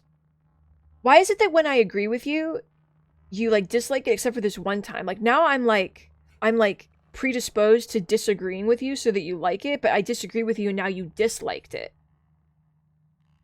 My god, MARZ. Always keeping me on my toes, I guess." MARZ frowns. "I guess you're right," she sighs. "It's the way this colony operates. Just survive until the food runs out, until the animals finally destroy the colony. Just survive until we can vote out MARZ. I don't want my time as governor to be just about survival." She gestures you to come back to look out the windows at the bustle of the colony below. "I just wanted to thank you for everything you did to get me here," she says seriously. Far below, you watch a team gearing up to head out on an expedition. There's construction happening on the next phase of residential units. A group of toddlers, the first children born in Vertumna, cross the colony square like a herd of hot-eye. Everywhere you see the bustle of a thriving, healthy colony. "It's all mine now," she says. Instead of sounding boastful, she seems almost scared of the prospect. She takes your hand without turning to look at you, her eyes still trained on her kingdom. Can I trust you to help me, she asks. I need people around me who believe in me, but will still tell me if I'm making the wrong choice. Kiss. You press MARZ against the window and kiss her tenderly, pouring all of your dedication to her in the kiss. She says, opening her eyes slowly when you pull away. That's not what I expected, but I do appreciate it. Holy shit, look at her.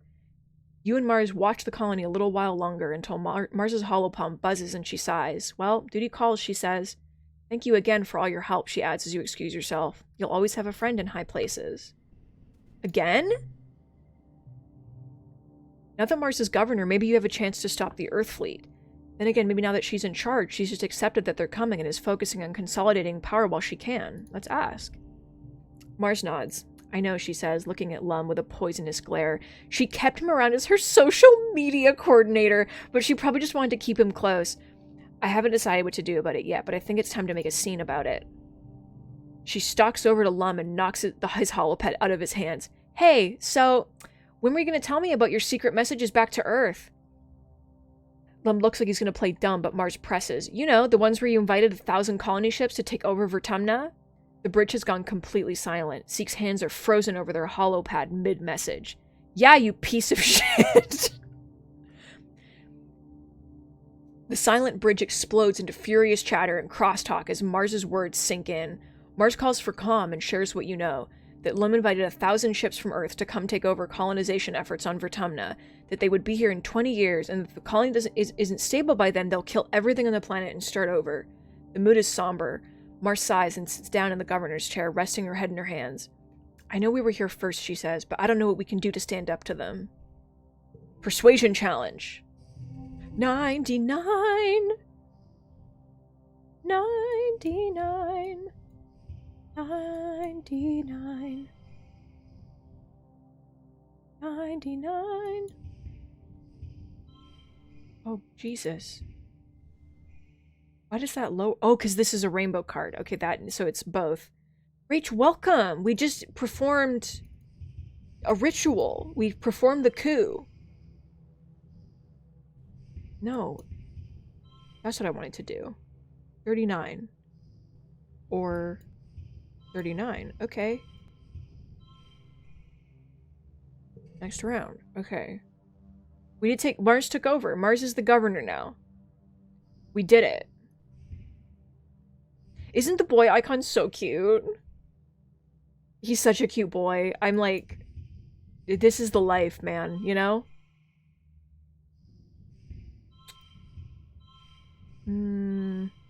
Cards of gems. All cards become... 25. 32. Yeah, because that's... 34. 26? That's doable. Okay. 5. 5.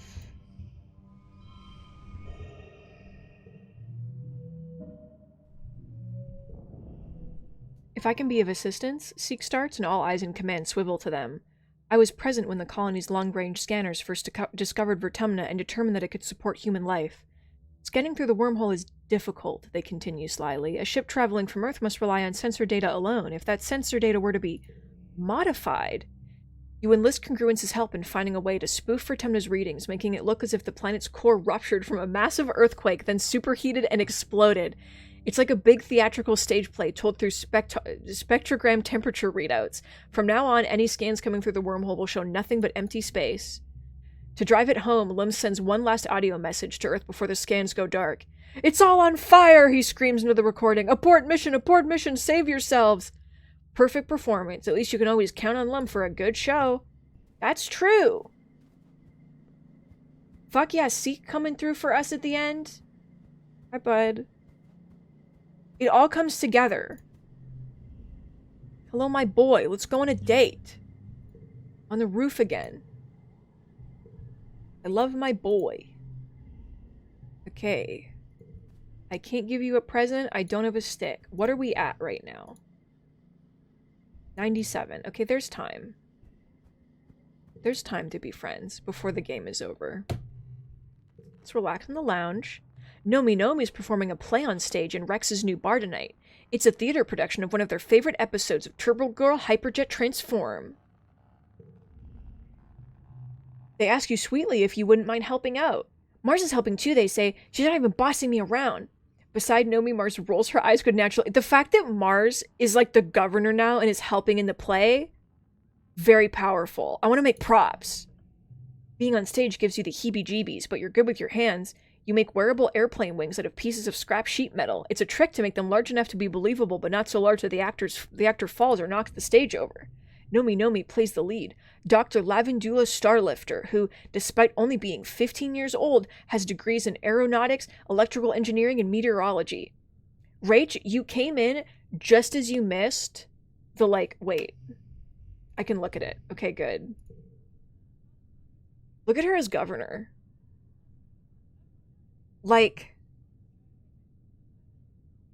Truly winning in every conceivable way.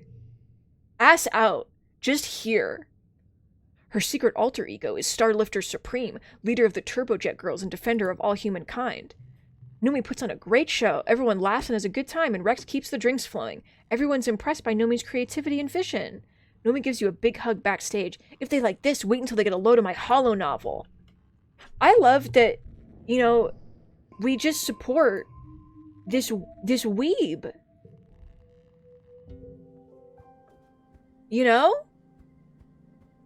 She's just out here, putting on, anime stage productions, and everyone in the colony's like, fuck yeah. And it's like, that's the world I want to live in.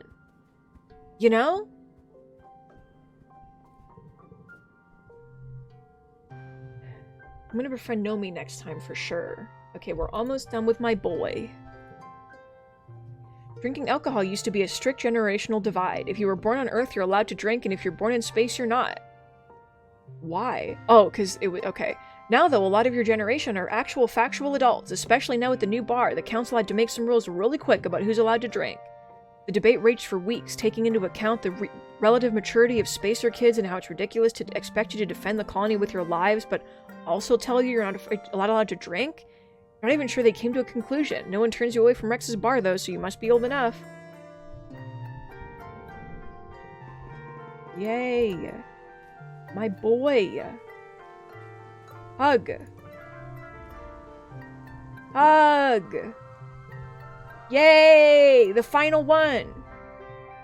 You swing by Rex's lounge for some much-needed rest and relaxation with your friends. Rex is there, as he usually is these days, slinging drinks and conversation behind the bar. Soltu, he exclaims when he sees you, gesturing you to a seat at the bar. I was just talking about you. You take a seat, and Rex pulls a few bottles down from the wall. Now that you're here, I get to unveil a new drink. I named it after you. He pours various liquids into a shaker, and a few minutes later pours you a light blue drink that almost glows white in the bar's lights. You take a sip, then gasp in delight, and take another right away. It's sweet and friendly, as if sunshine was a drink.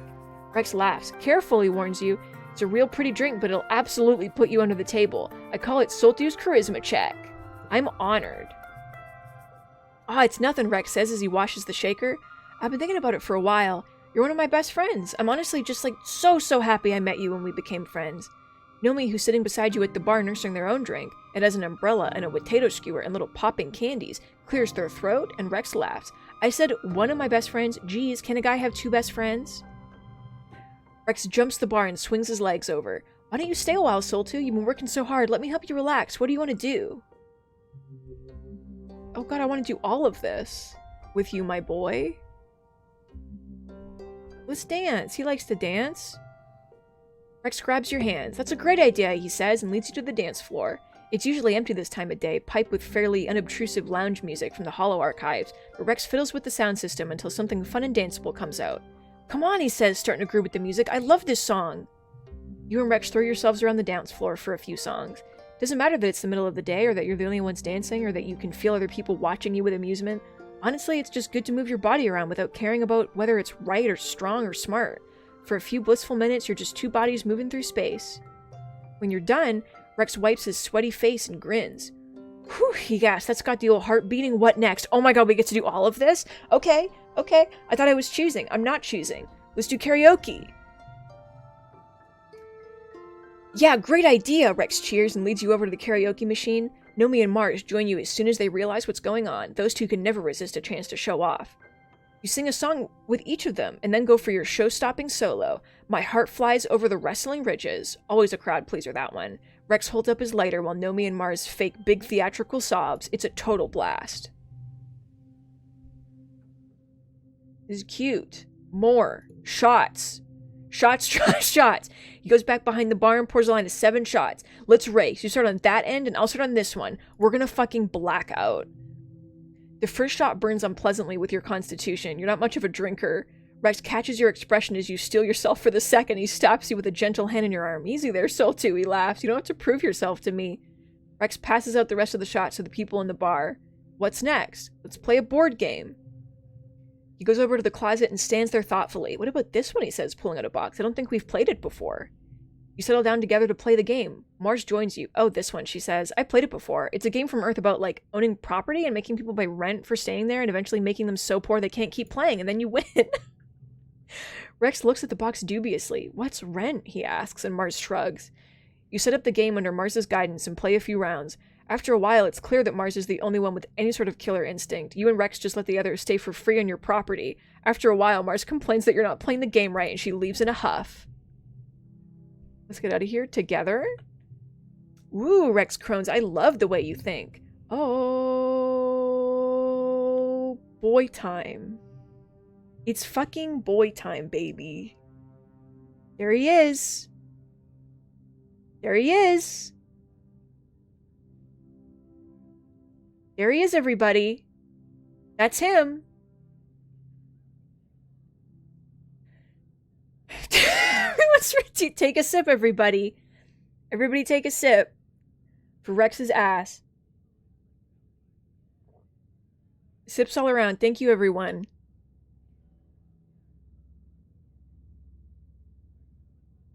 Look at this little boy. Look at this little man. Look at his waist. This is no different than what you're wearing all the time, my little guy. Rex takes you by the hand and leads you to his quarters, a cozy little nook above the bar with a surplus of pillows and blankets.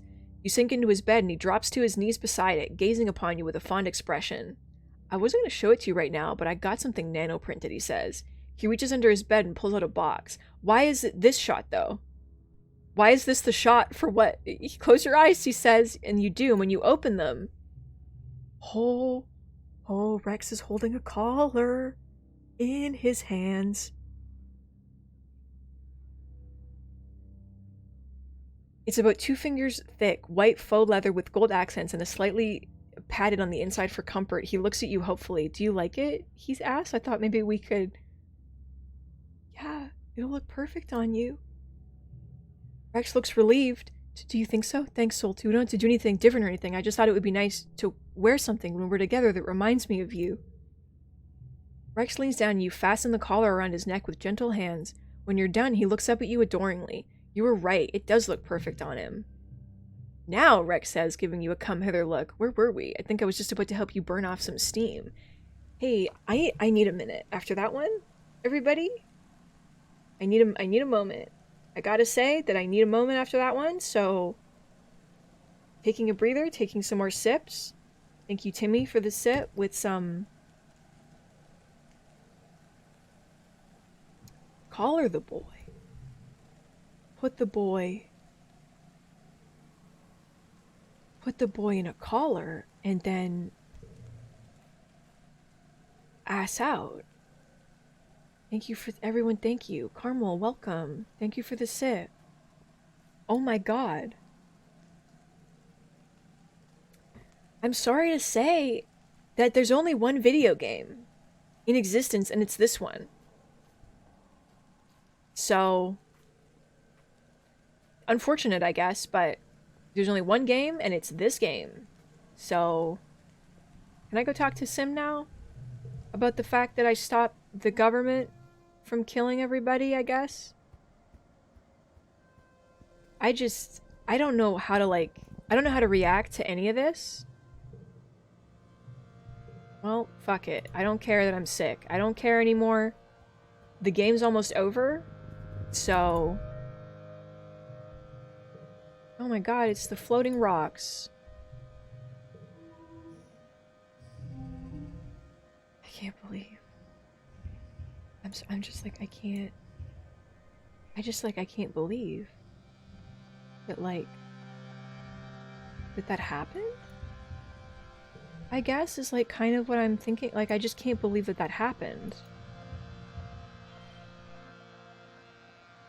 You ever think about that? That that is like a thing that we did?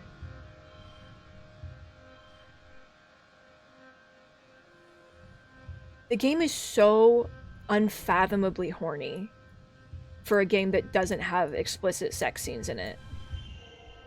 It's crazy. That's the thing, Rach. I was also gonna joke about it, you know? It's a butt plug, it's a sex toy, look at it. No, it was a collar.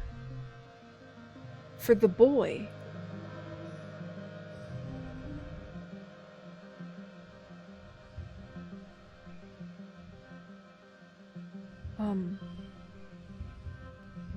Well, let's do this. Like, get those fixed up. I can't believe I still remember giggling after all this time.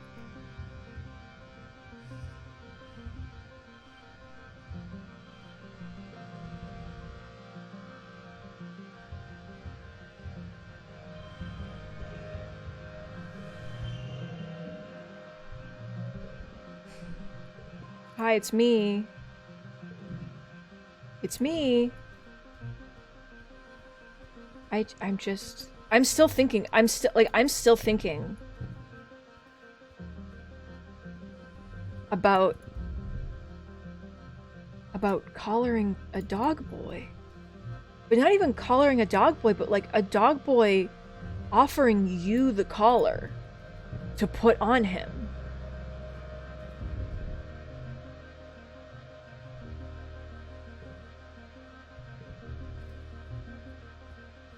You know? Oh, Jesus Christ.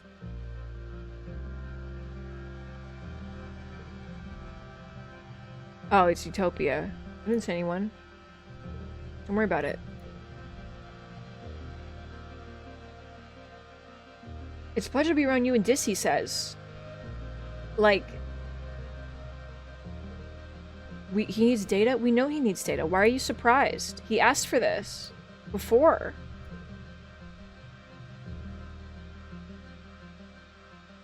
Sims Gallery Rex would make me cry in real life. Kiss me. You won't kiss me? Okay, I didn't bring you what you asked. I, like, stopped the war.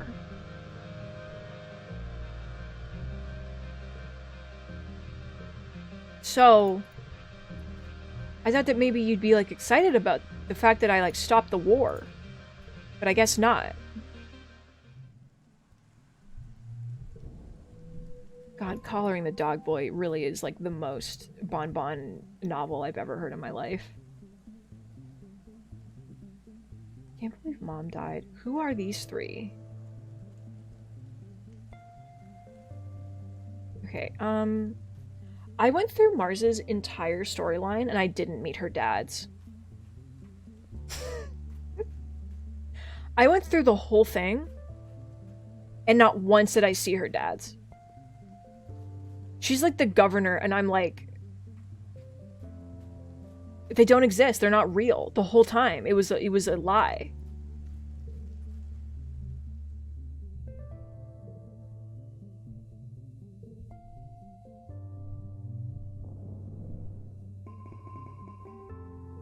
Or do they work construction? Okay, we could work construction like next time. We're almost done with this life, guys. I'm kind of wasting time now because I've accomplished everything I need to accomplish. So I'm gonna go take some relaxing time and I'm just gonna keep relaxing until I pass away.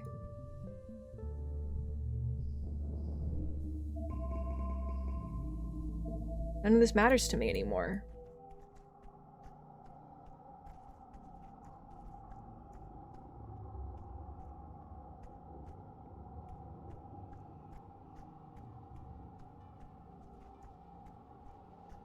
Alright. Can I work in command still? Does that like, but it's just like with... Yeah. You kind of expected Mars would go a little easier on you, seeing as you helped her become governor and all. Unfortunately, she's come to see you as the only person she can trust to do a good job, because she saddles you with a lot of work as her assistant. The fact that she likes to make you sweat probably helps. Mars kept Lum around as her personal social media manager, so at least that's one job you don't have to do. He's not bad at it, since being charismatic is basically his only skill. And besides, Chief Rhett won't let him anywhere near the garrison. Sometimes Lum treats you like you're still his assistant, but he's not your boss anymore. Mars makes sure he knows that. Your job mostly consists of managing Mars's packed schedule. She became governor by essentially promising everyone on the council that she'd listen to their concerns, and her promises are coming home to roost. It sucks to be popular, Mars sighed, scrolling through her calendar. My schedule overfloweth. You dealeth witheth. Yes, my queen. That doesn't solve the problem of how to manage all these scheduling conflicts, though, she sighs. How are we gonna wait? She laughs. This is totally an assistant's job. Let me know when you figure it out. You can feel Seek staring daggers at you from nearby, disappointed that they weren't trusted with this menial task. Work hard, yeah, dude. You wisely combine several meetings with similar topics, avoiding people who you know will argue with each other. You cancel a few other meetings, starting hollow messages and copying Mars to the thread. You remember to give Mars a few hours midweek for her spa time. If there's one thing Mars learned from Lum, it's that image matters. A governor with frizzy hair and dry skin won't be taken seriously. It's true.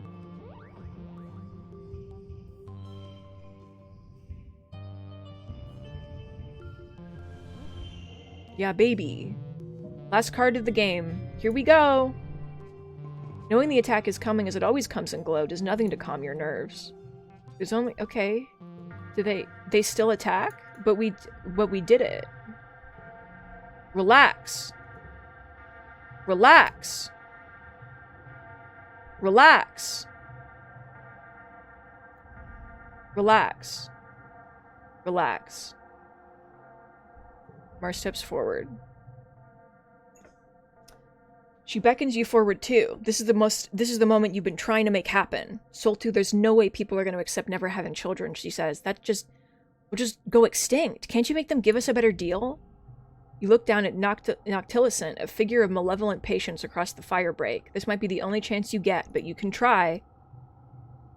The Overseer did not mention that the slow extinction of humanity was part of their deal. The other colonists would never accept something as drastic as forced sterilization, living like pets or curiosities in a zoo, dwindling into oblivion behind these walls. You couldn't even ask them to make that choice. Which leaves you two. We need a better deal. Noctilicent's patience is running out. Behind them, the amassed animal army lies in wait. The offer's already generous, they say. Do you think I consulted with the venomous slapfingers when they overhunted the abyssal dirtworms, or the creeping crossthorn vine when it choked the southern shoreline? No, they spit. I did what was needed to restore balance, as my gardener directive entails. Sim lays his hand on Noctilicent's arm. The humans can be reasoned with, he says firmly. Just hear them out, please.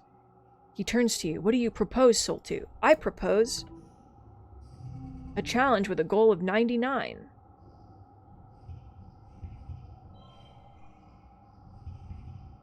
Oh. 33, 32, 34. 34, baby.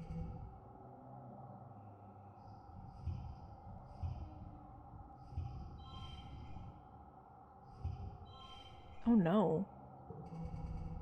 Oh no. Oh Jesus. Oh God. Oh no.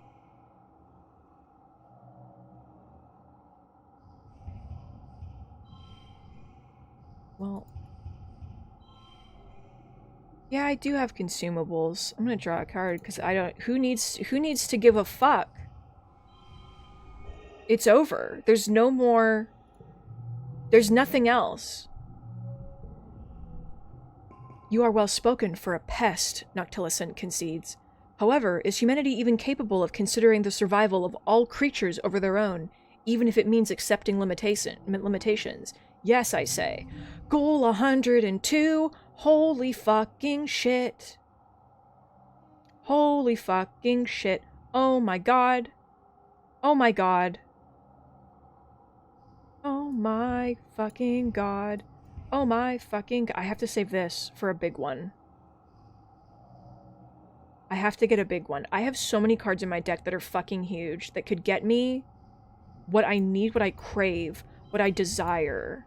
Like,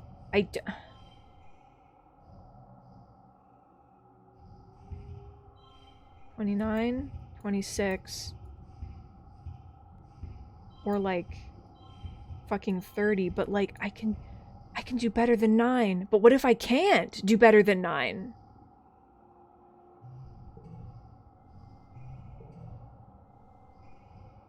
I'm so scared. No, you could but that's the answer. The answer is okay,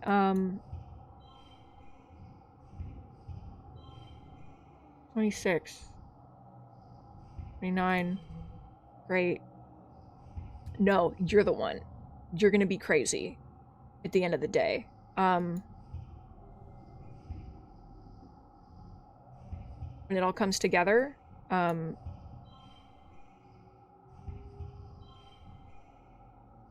it's gonna be wild, trust me. 37, because there's gem cards.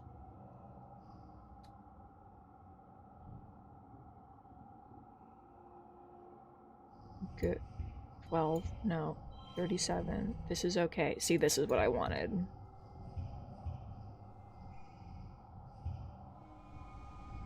That's what you wait for, baby.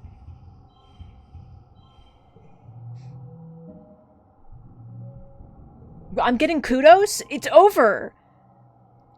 You argue that the success of the Vertumna project in leaving Earth shows that you've learned from your mistakes. Maybe humanity as a whole wasn't able to change directory back on Earth, but the colony self-selected those that could. Noctilicent listens to all of this, looking a little more convinced. Have you heard anything from living here, though, they ask? Can you even have you learned anything? Can you even coexist with this planet's native wildlife? In another life, I could. In a past life? In a past life? I could. Like, super well. Now? Not, like, unclear? But there was a time... 25... 25... 27... Blech. Okay. Bleh.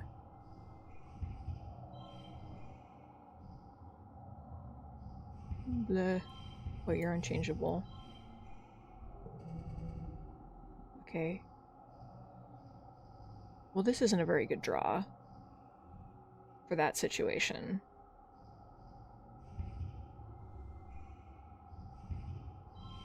Okay. Neighbor the cards, but then do a 12, but then no. Do a 4. Do a 4. This is so possible.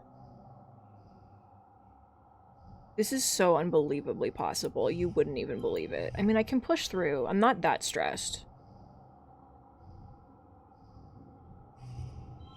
Yeah, no, this needs to be here.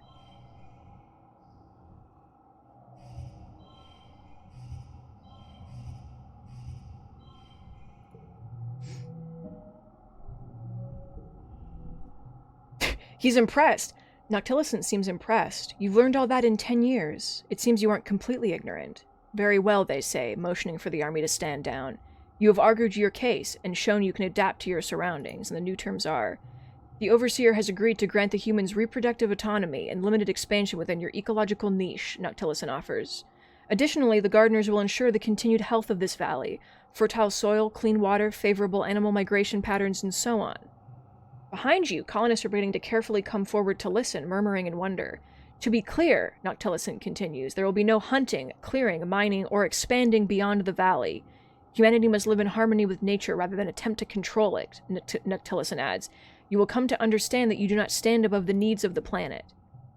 You look back at the gathered colonists. This is the future your parents always dreamed of. They and the other members of the Stratospheric only wanted to live in peace with the land. Too bad Mom died. But the Helios arrived on a military mission, carrying their burdens from Earth, and may resent any deal with the gardeners. This decision may not be popular, but it will give humanity a chance at peace. A true peace. We agree. The animals surrounding your colony begin to filter back into the trees, disappearing into the gloom of the late glow wilderness. Your knees buckle. You feel like you could sleep for a week. All around you, you hear people crying, in relief maybe, or fear. Tears pour down your face unbidden as the colony comes out to clamor around you. Many are smiling, and some look numb and scared. Some look angry. It hasn't sunk in yet, even as you're hoisted onto someone's shoulders and paraded into the colony. You did it. You won. The party continues well into the night, and for a few days after that as well, until the suns rise above the horizon once again. It begins to set in that the colony will never again see another monster attack, or famine, or plague. Most people think this sounds pretty good. The others are soundly overruled for now. As for now you can focus on just being your best self without worrying about day-to-day survival. That relief carries you through until quiet breaks in a new year, your 20th birthday. You turn 20 amidst a time of tremendous joy and unity in the colony. You aren't a teenager anymore, so you guess that makes you an adult, though in many ways you've already been one for a long time. You step out onto the balcony to greet the new day and start the rest of your life on Vertumna. New ending!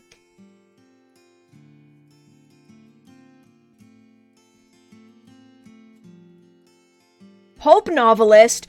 Fuck yes, dude! Are you fucking kidding me? Tell me all about it.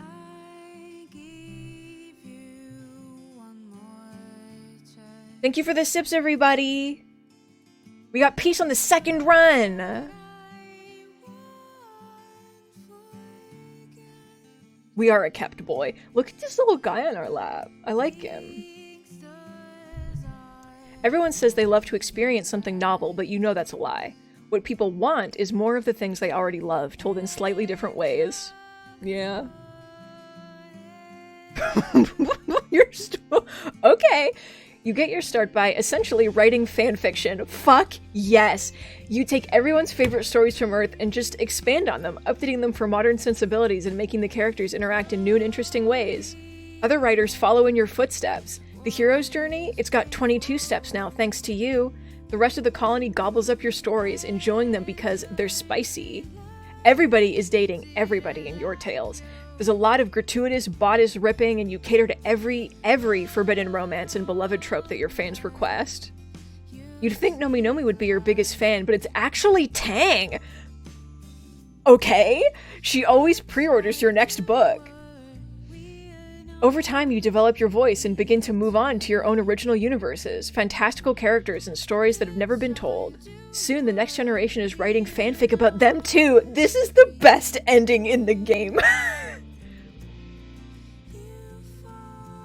Oh, Rex grows from a good boy to a good man!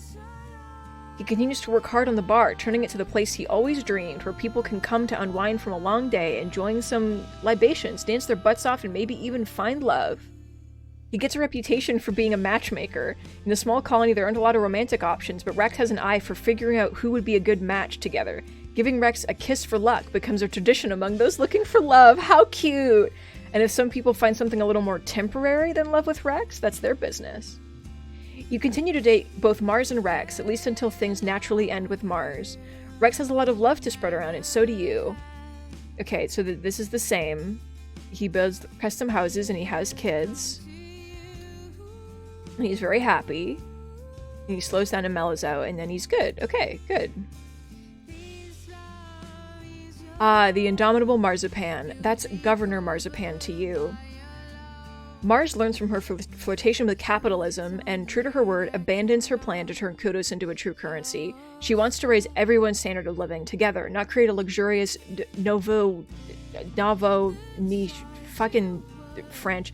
Steering the colony under gardenership requires a calm hand. MARZ initially chafes at the idea that she can't build the beautiful metropolis of her dreams. However, with much of the external pressures taken off of the colony, Vertumna already is a paradise. Few people need to labor for subsistence anymore, so more can devote themselves to the arts. Just as MARZ had hoped, peace brings an unprecedented time of cultural growth, and eventually the luxury she craved, just a little different than she imagined. As for her love life, MARZ is never really one to settle down for the long term. You date on and off for a few years, never exclusively. She enjoys having you on her arm and parading you around at colony functions and always showers you with presents and attention behind closed doors. You have a good thing, but eventually you fall out of the habit of sleeping together and drift apart as your lives change. You enjoy a string of lovers. Tangent, Utopia. Oh, she enjoys. I was like, what? Tangent, Utopia, Rex. Again, a number of people from the Heliopause. Everybody wants her. Nobody can cage her. Okay, Tangent makes sense. They had such a thing, like a weird thing in classes. She eventually does have one child just for the novelty. She enjoys being the center of attention while carrying a surrogate pregnancy, but enjoys being the child's wealthy, generous anti-marzipan even more. Mars remains surrounded by as much luxury as one would expect as an exoplanet, and though she complains about wanting more, she never seems anything less than happy about her life. Tammy! Your friend Tammy blossoms into a fine mother, not just to her own child, but to every person in the colony who needs a mother's love. Talon Tammy's commitment ceremony is the event of the decade, bedecked with flowers, streamers, and holographic images of unicorns and fairy tale castles.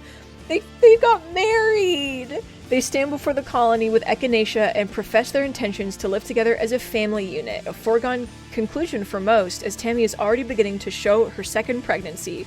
The 3, soon 4, then many more of them are a symbol of hope for your growing colony.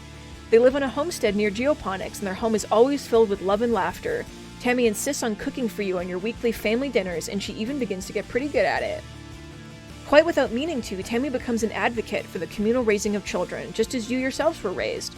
The more militant Helios resist, not wanting to associate with the Stratos hippie nonsense, but as the colony grows, so too does her influence over the next generation. Uncle Tonin couldn't be more proud of his daughter, or his score of grandchildren. He dotes on them relentlessly whenever he's home from expeditions. Though Aunt Anne stays as the chief steward well into her 90s, Tammy takes over the new creche and becomes something of a mythical figure in the colony, Auntie Tammy in her own right.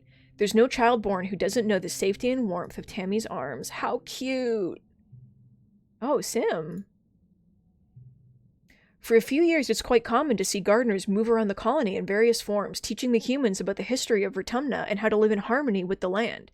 Sim is one of them, of course, and the only one who doesn't treat you like some kind of curiosity in a zoo. After a few years, the other gardeners leave humanity to figure things out on their own. Sim stays on to act as an emissary and moves into the colony to live with you full-time. You specifically.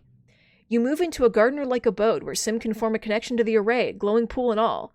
It's an odd roommate situation, prone to some sitcom-level hijinks as you work out the finer details of sharing your space with an alien, but your friendship helps him acclimate to living in the colony.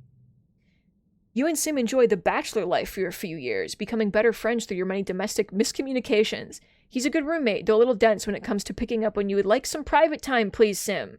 Though a few brave fools try, Sim never bonds with anyone in the colony in the romantic sense, but instead cultivates many new friendships. You think Sim enjoys living in the colony, but he never quite fits in. He reincarnates a few times into forms that look more human, but he also once famously returns to the colony as a swarm of hecklebees, just to prove a point about how the gardener consciousness transcends form.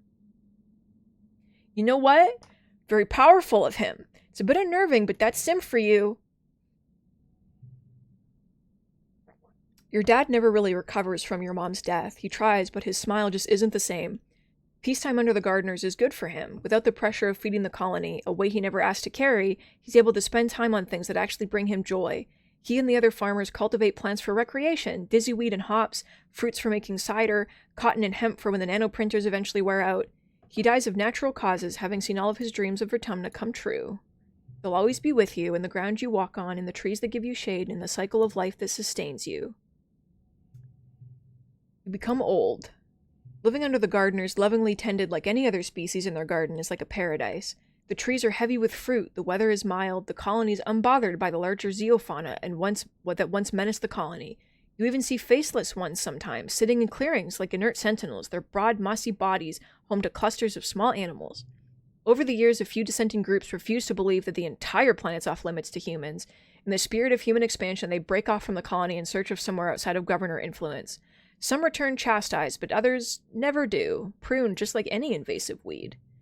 The surveyors work exhaustively to map the boundaries of the human territory, and the scientists and engineers work on countless simulations to test its carrying capacity. Within a few years, you have concrete numbers about how many humans can live comfortably while still maintaining equilibrium with the planet. Mother Vertumna is generous, and humanity flourishes. There's more than enough space to live, and for future generations to enjoy as well. You do so well, in fact, that a gardener emissary comes to you with an offer, a second human territory.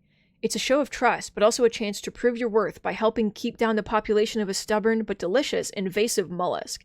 They've prepared a proto-colony and take 100 humans to begin their new lives as a seaside community. You're sad to see them go, but it's a great sign for the future of humanity on Vertumna. It's your home now, and you've made it a good one.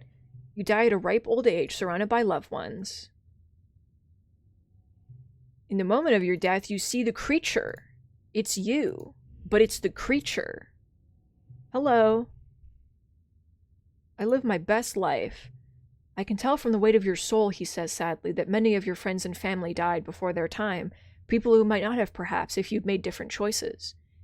He pats your shoulder consolingly. It's natural in grief to wish you could have done something different, to have saved someone. But we're special, aren't we? We really can save them. Come with me. Okay.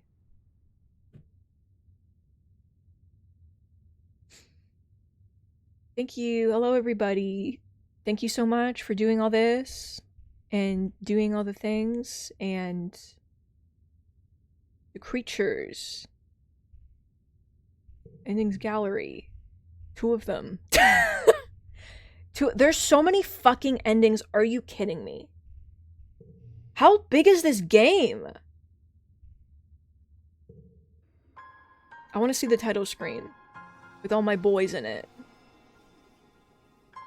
Look at them. I got MARZ and I got Rex. Yay.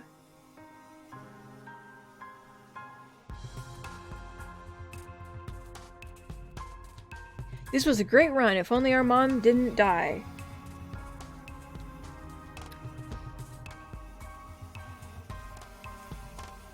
I don't know if... Do you want to do 3 runs in a row? Or do you want to, like, take a break? I feel accomplished. For the fact that, like, you know, we did Peace. We wrote fan fiction for a living. I feel like the problem is that that's, like, the dream to me. You know? It's really just like, what else is there of life?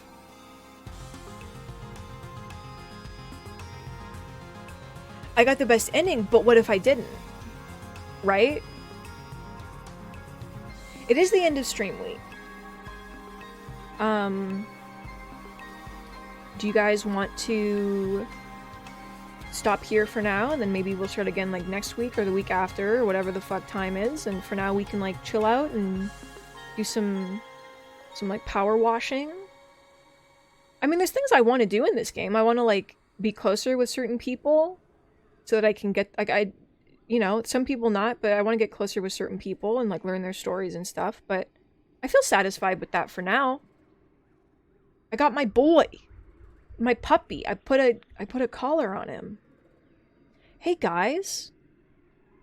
Hey guys. I put a collar on him. Can we think about that? Can we stop for a moment together as a family and talk about the fact that I put a collar on him? It's like all the fan fiction I've read. Just like all my favorite fan fictions. Like, oh my god. Let's do a little bit of power washing, because I want to. Because I say so. Let me close the video game. And we'll chill out for a little bit. Because I want to. That's really the only thing that I have to say about that. Sometimes you want to do things, and then you do them. So...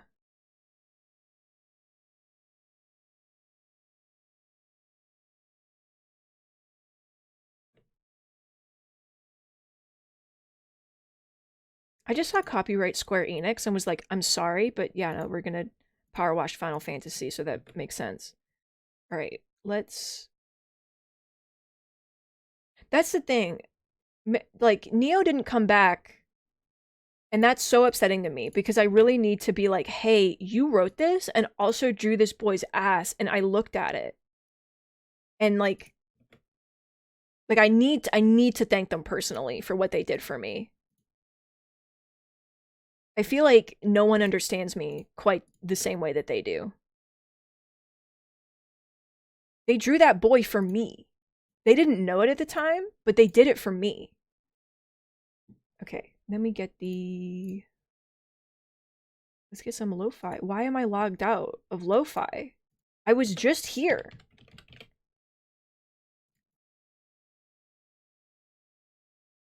How could you? Okay, I'm going to BRB and get a quick snack. And I will be right back, and then we'll do some power washing. So enjoy this just dead silence. Wait, you know, no, I'll... Here. Can we... Come on. There.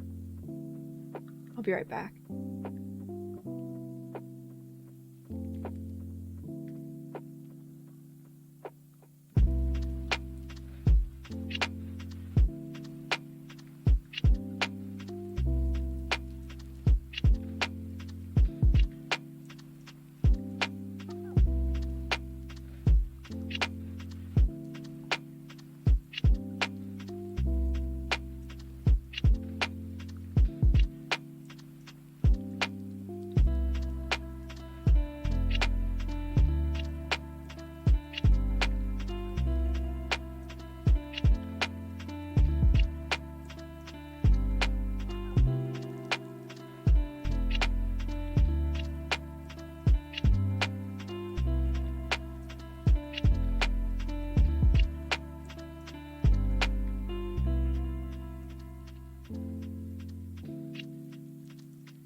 Whoa.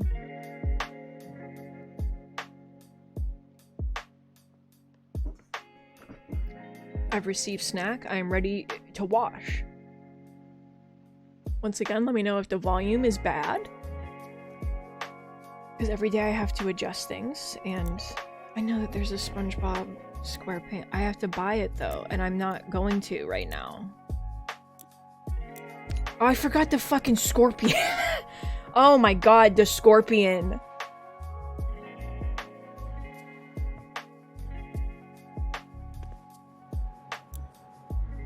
Oh my god. Oh, I did this.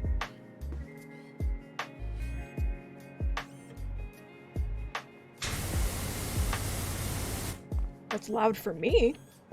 My god.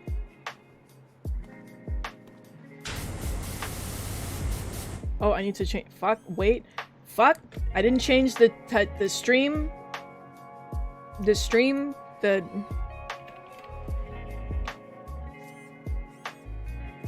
Audio's good? Okay, good.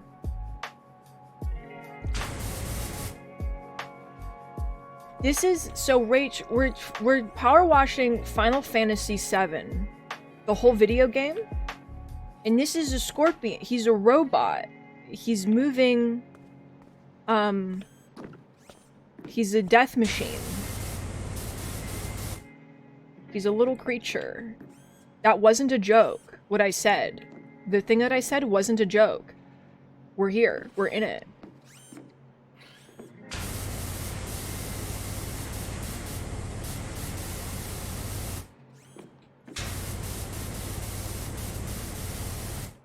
We're working for the Shinya Corporation? Because they really need a power washer, and their decision was that they were gonna they needed the creature. So, I hate the shape of this thing. Can I just say? This is a bad shape for washing. Whoever did this should be, like, ashamed.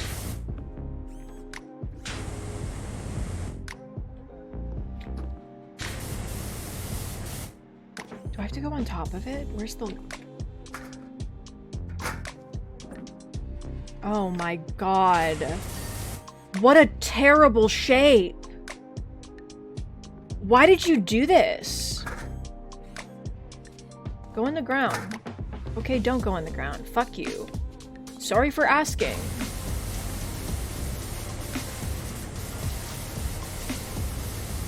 I'm gonna do the outside first and just go around in a circle, because... Oh my god, this fucking creature. This is like everything I hate about, it's everything I hate about washing vehicles, but like, cranked up to like 11. Oh my god, look at the parts.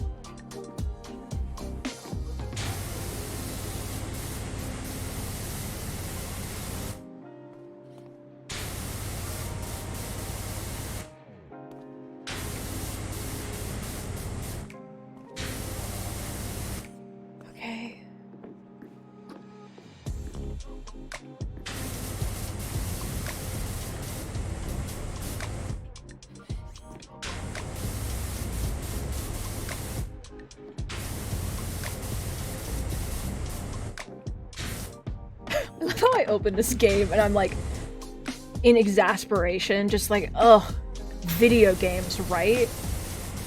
Awful.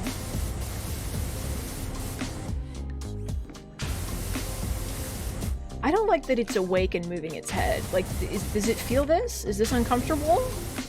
Or is it like grooming a dog? Like, I don't understand. Are you okay? Robot creature?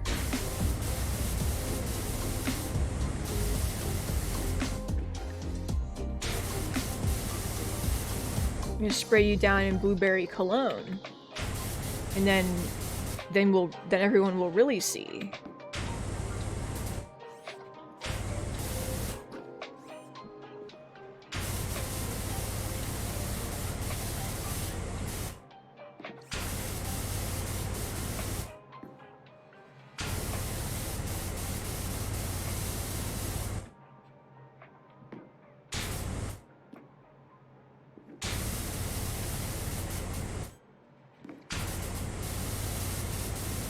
Let me just clean Cloud's sword.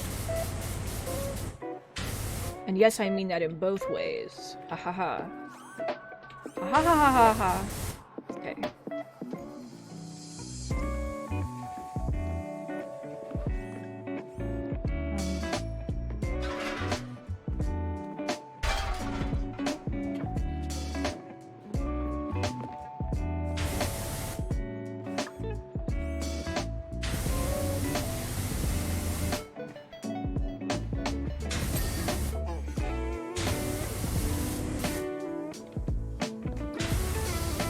Creature's got hops. That's one thing you gotta know.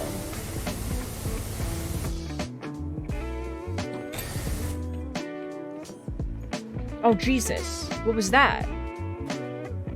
Derogatory.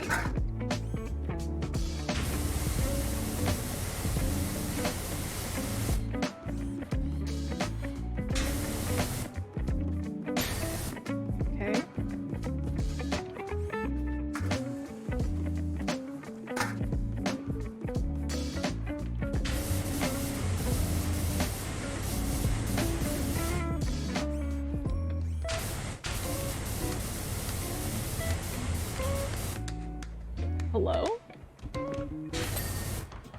lie to me.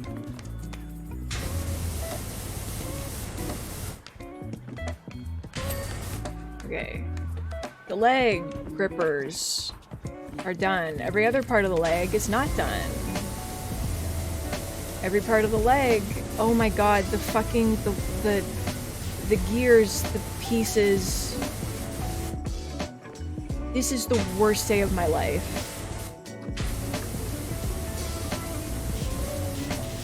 There's so many nooks and crannies. Is it worth it, game developers?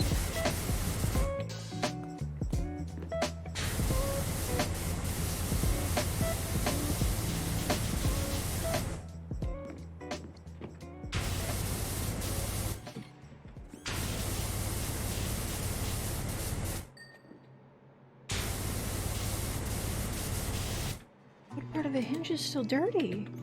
Oh, the top. That, you know what? That doesn't make sense, actually.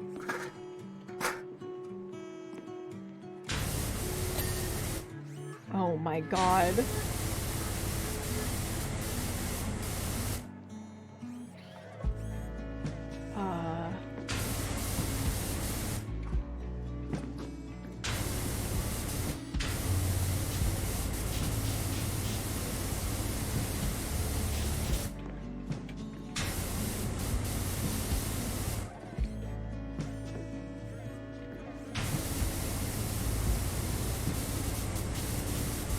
Come on, creature, you can do it, bud. Yeah. Tifa? Tifa's canonically texting the creature. Heidegger, I don't want to talk to you. I want to talk to Tifa. I don't... I'll be honest. This is just a nightmare.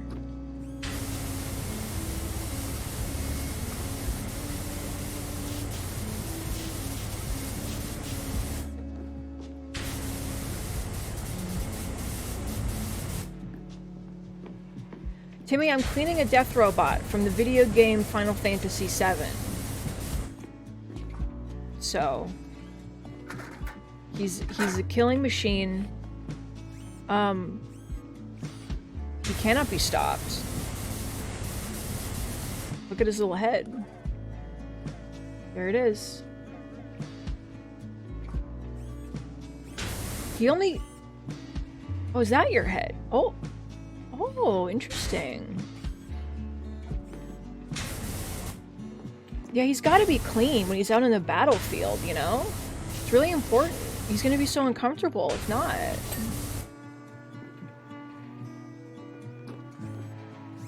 Okay, the lower grippers.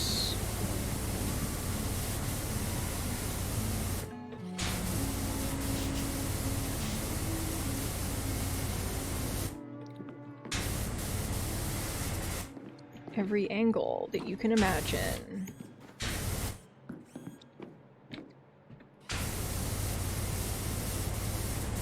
I gotta get all this gunk out from between, like, the gears, or he's not gonna be able to move. My poor guy. Don't worry, bud. We'll get you cleaned up. You're a good boy. Oh my god. It was so dirty, and I missed so much.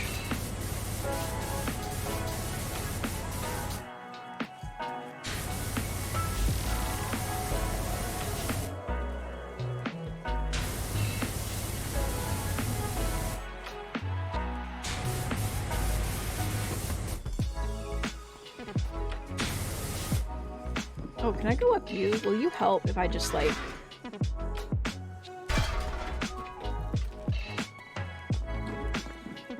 No, it doesn't help. This angle is bad.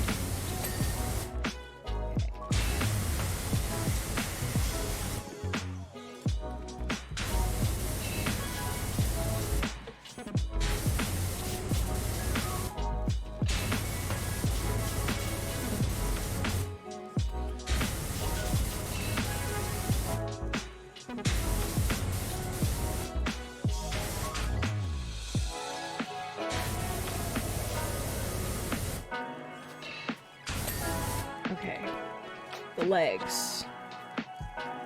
Starting to get clean.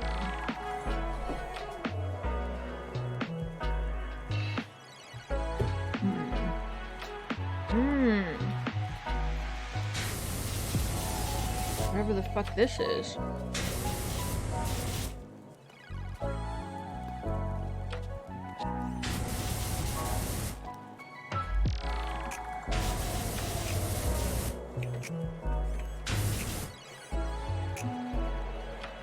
I have to be up there. I can't do all this from down here. Oh. Clean the plates though. Is this clean? It is, okay.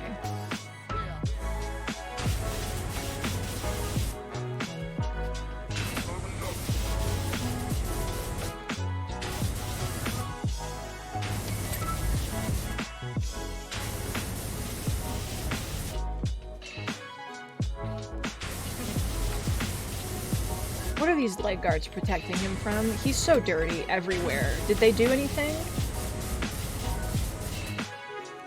You look like you were buried alive.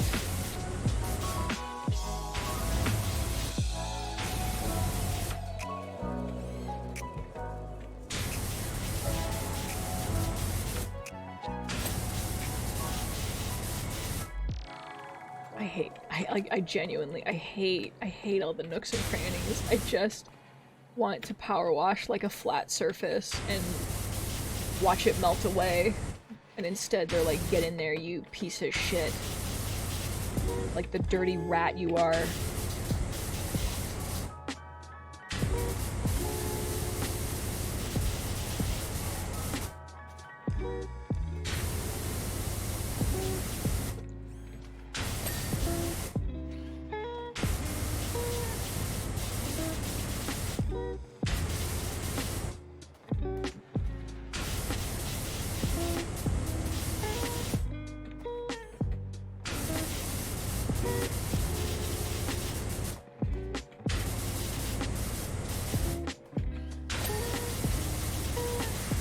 Yay, my boy. And that's clean. This isn't. I still don't. Oh my god, there's second hinges. It's okay. We're okay. We're calm.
More information about the killing machine. Okay. The angles.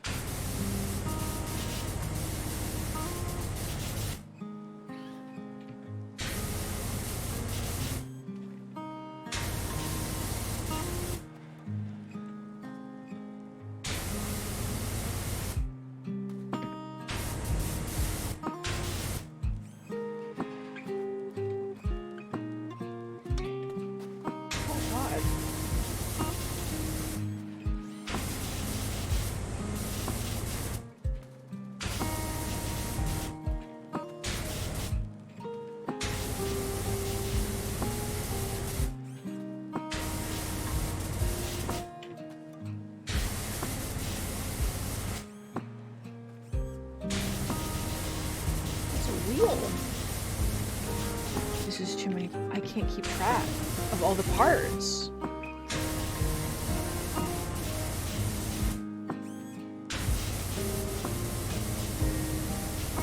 gotta, like, pray.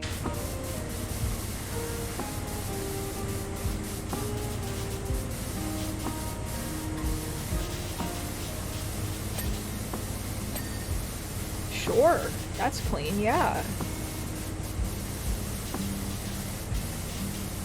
Oh my god, this thing is so shiny.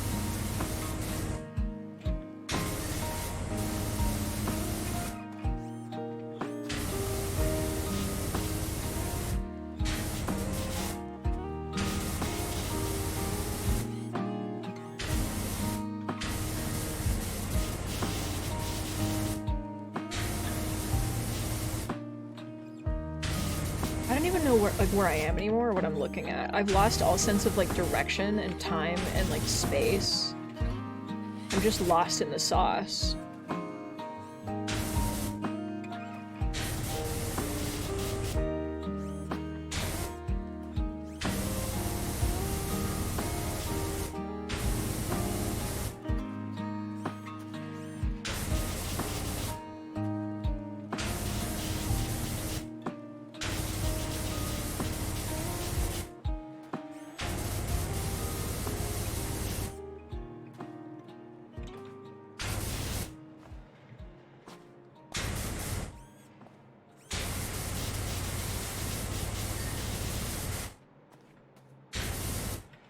I'm just gonna go up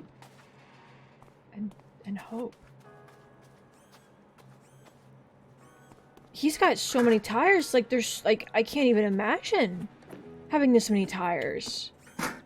It looks exhausting, my boy. Where are you driving? Like where do you don't need all that. Hi, bud.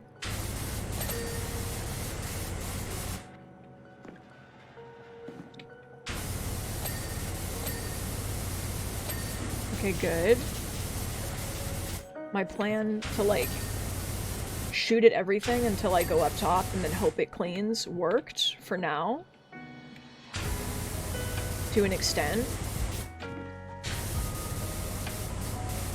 What is this fucking goo that is in these? The ooze. Okay, well now I'm stuck.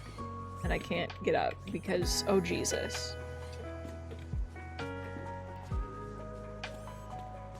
Your arm's kind of in the way, bud. Can you, like, move it out of the way?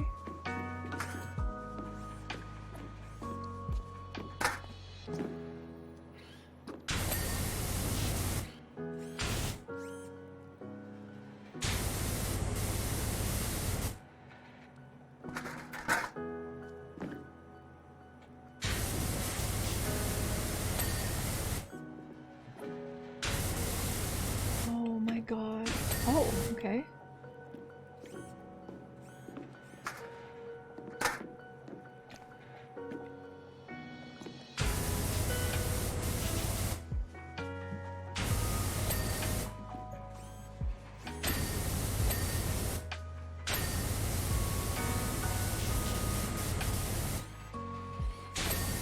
Well, the creature will do this. This is the creature's #1 skill, so... Ah. Nope. You gotta leave. You gotta go.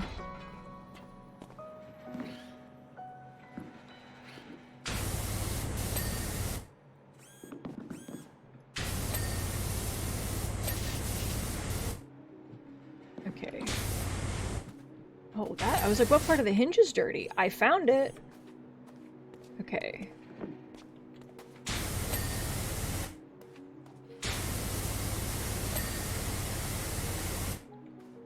It's just fucking...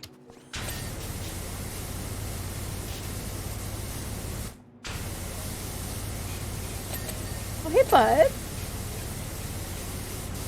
Yeah, let me get it so that you can see.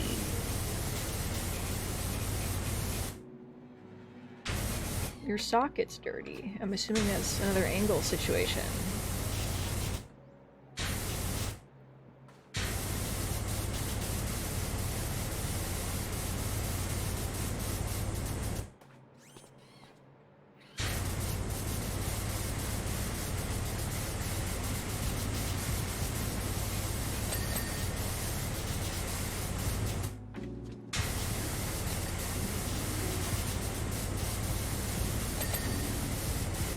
Oh, to clean a gun with a power washer.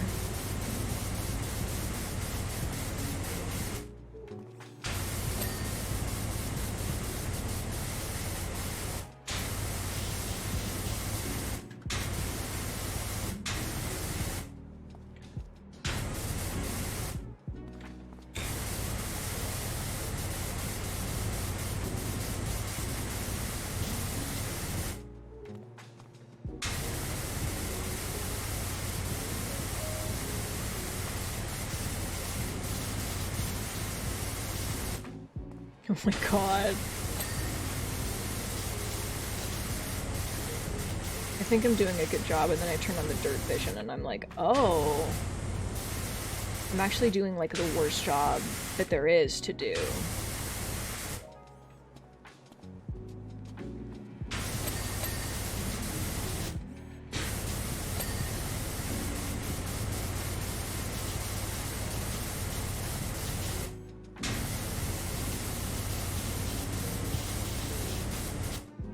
I'll get to your tail, bud.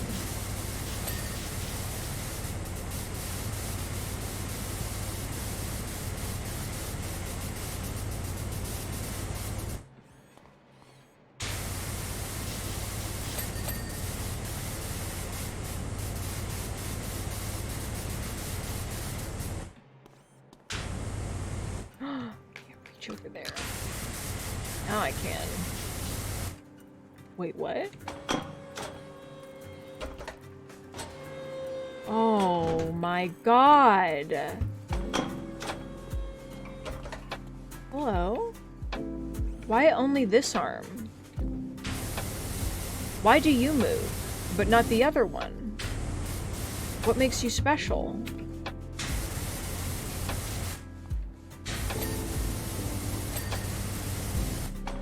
Oh, no, you both move. My boy. You're so powerful and strong.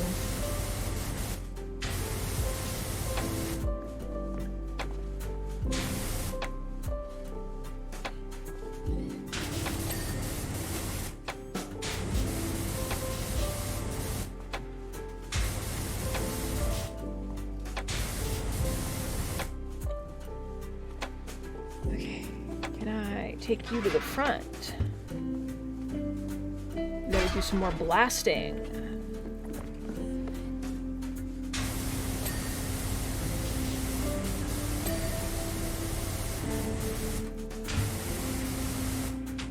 Oops.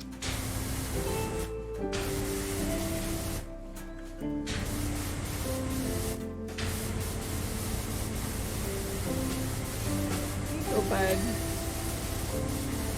What are you scanning? What do you see when you look at the creature?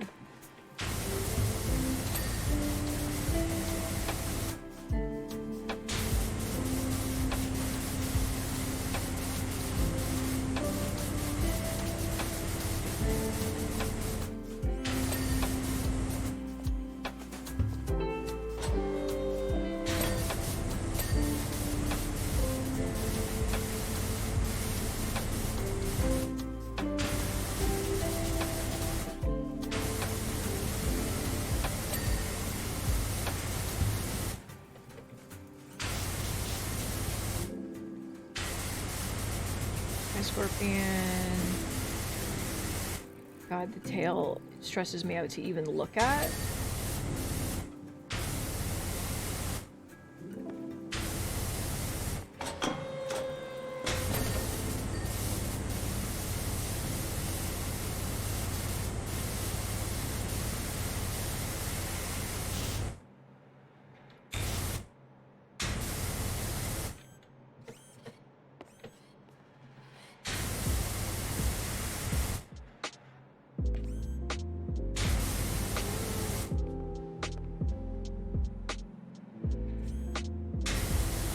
see you.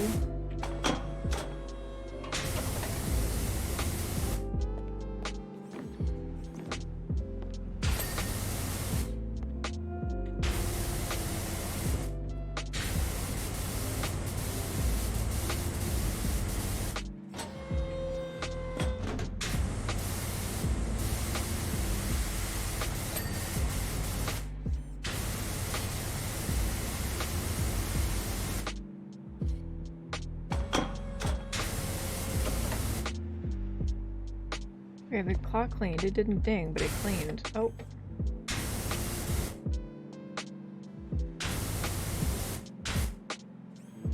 I see that there's dirt in there. You can't fucking trick me.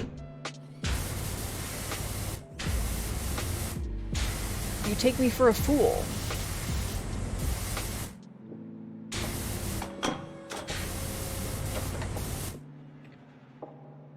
I guess I am a fool. Hi, bud. Sorry, I gotta get close and personal now.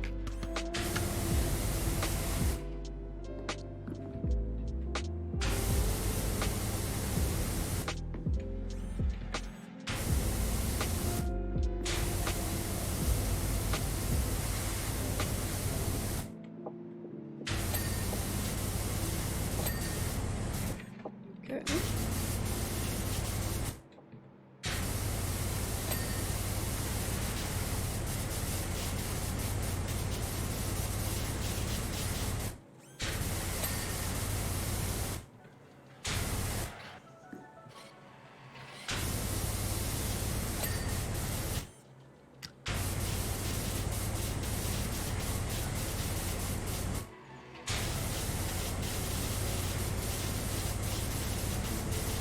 I hate this. How many times will I say it? Oh my god. There's so many new discoveries of crevices in this guy.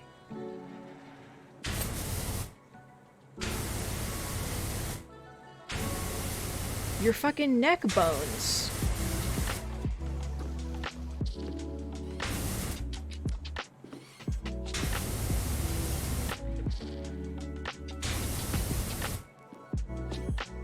I'm gonna fucking die, dude.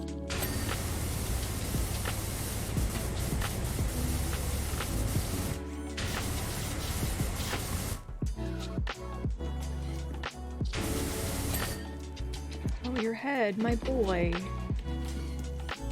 No, I fell, my boy. Okay.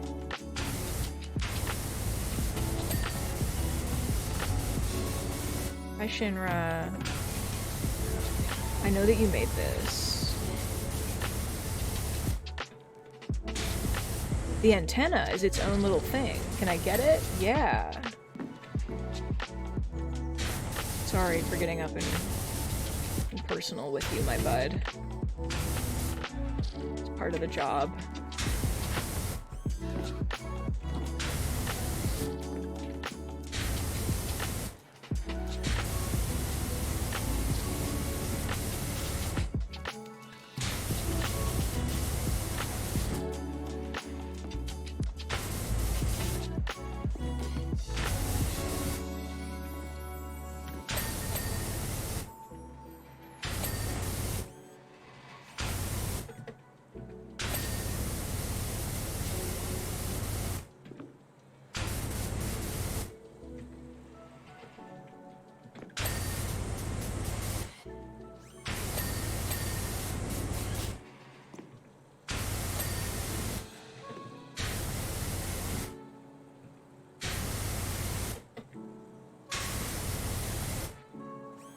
Please, I'm at 87%.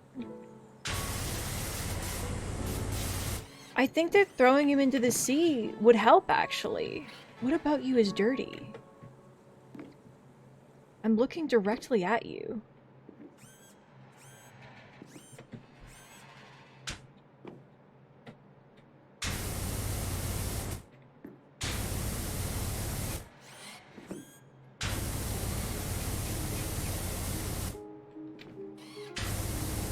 He needs one of those, like, anti-rust baths where you just, like, toss him in.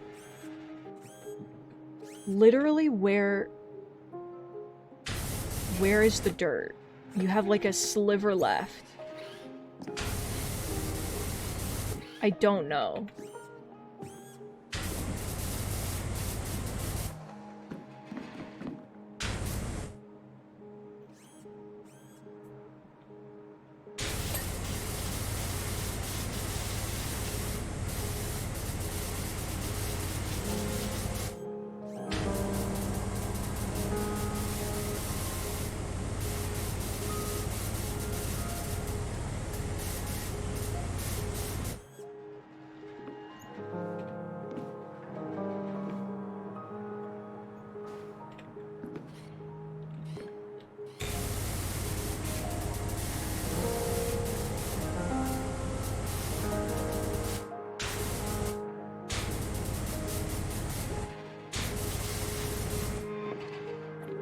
Wait.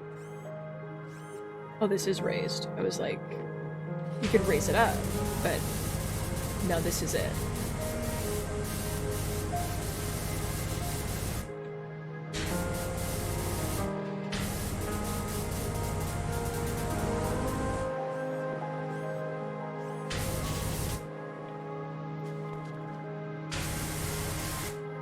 Oh, Jesus Christ.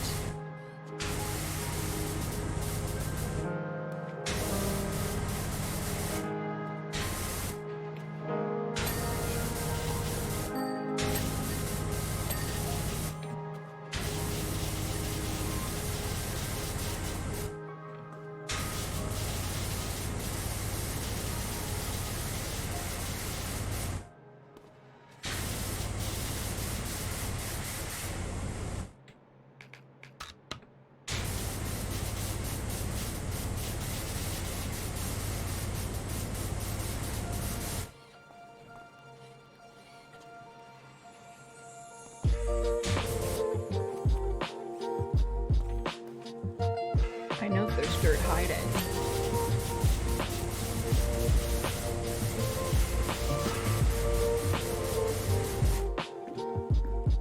Jesus Christ, how are these arms not clean? That makes me feel insane.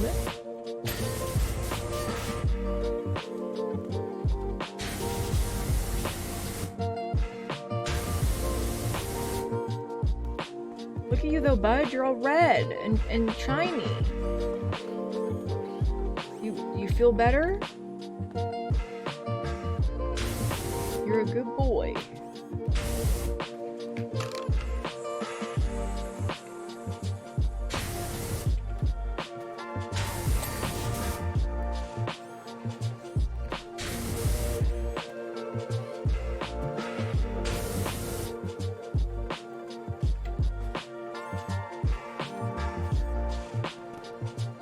Where's the dirt that's hiding? Oh, I see it.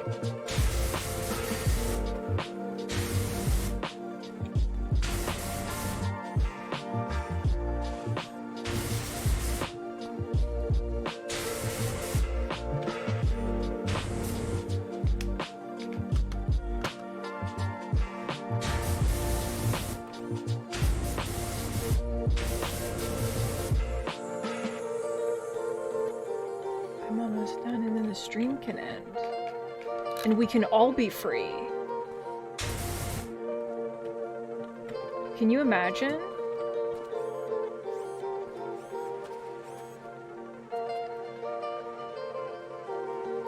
Oh, I see it. All these down-angled fucking...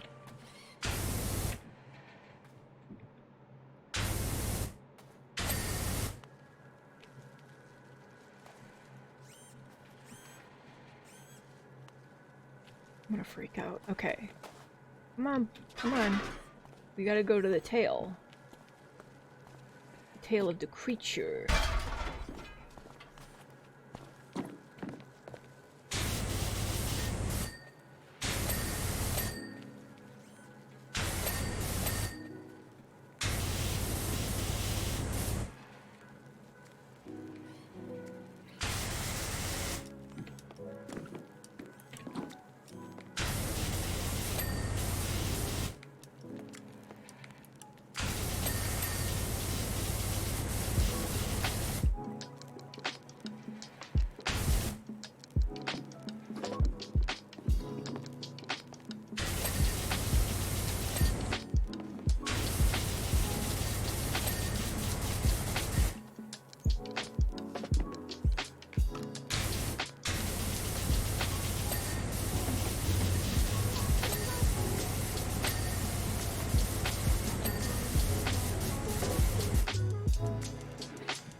99%. Please. What is there? Leg wells. Leg wells?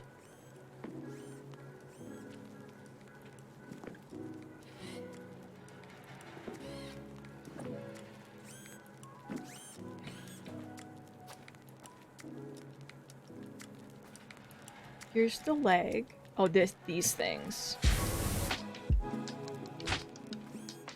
The worst angles that you can fucking imagine. Okay.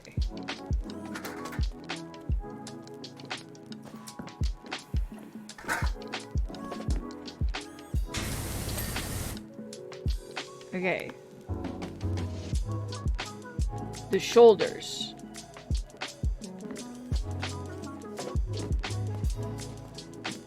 I can do this. He's almost done.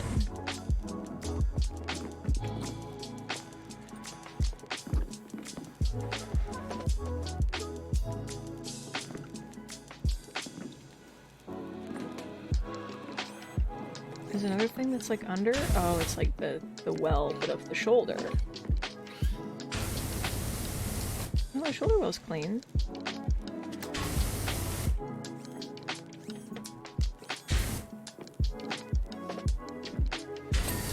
Okay. And then this shoulder plate? Yeah. Good. Claw wrist? This? Is this your claw, my boy? Oh no, you have multiple claws. There you go. And then... my boy.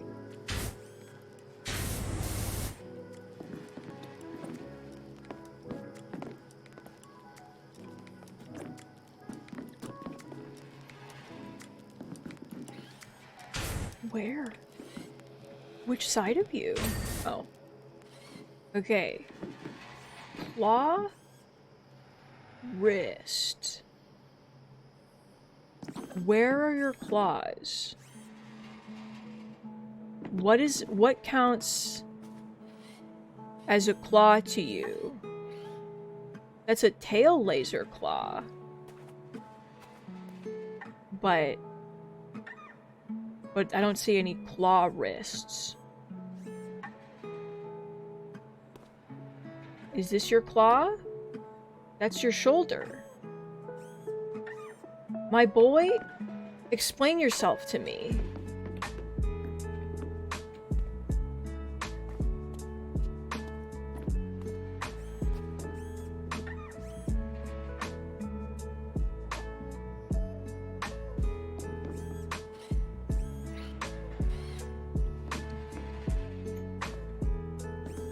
Hitting the find dirt button. Head, shoulder, leg. Am I like insane?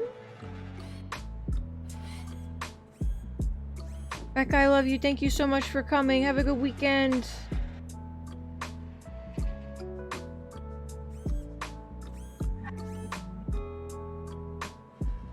I might just have to end the stream.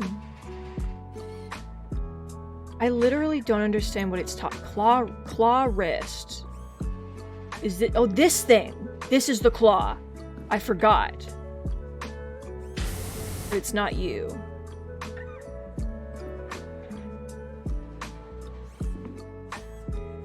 It's you. Holy shit, get me out.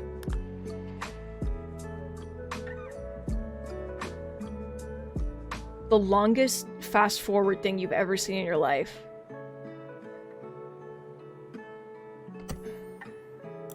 I'll clean 7th Heaven next time. Thank God. This is what I'm talking about. I'll miss you, but have so much fun, ASCII. Holy shit. Let me quit. Alright, everybody. Have a super good weekend. I love you all very much. Thank you for coming. I will see you next week. Goodbye!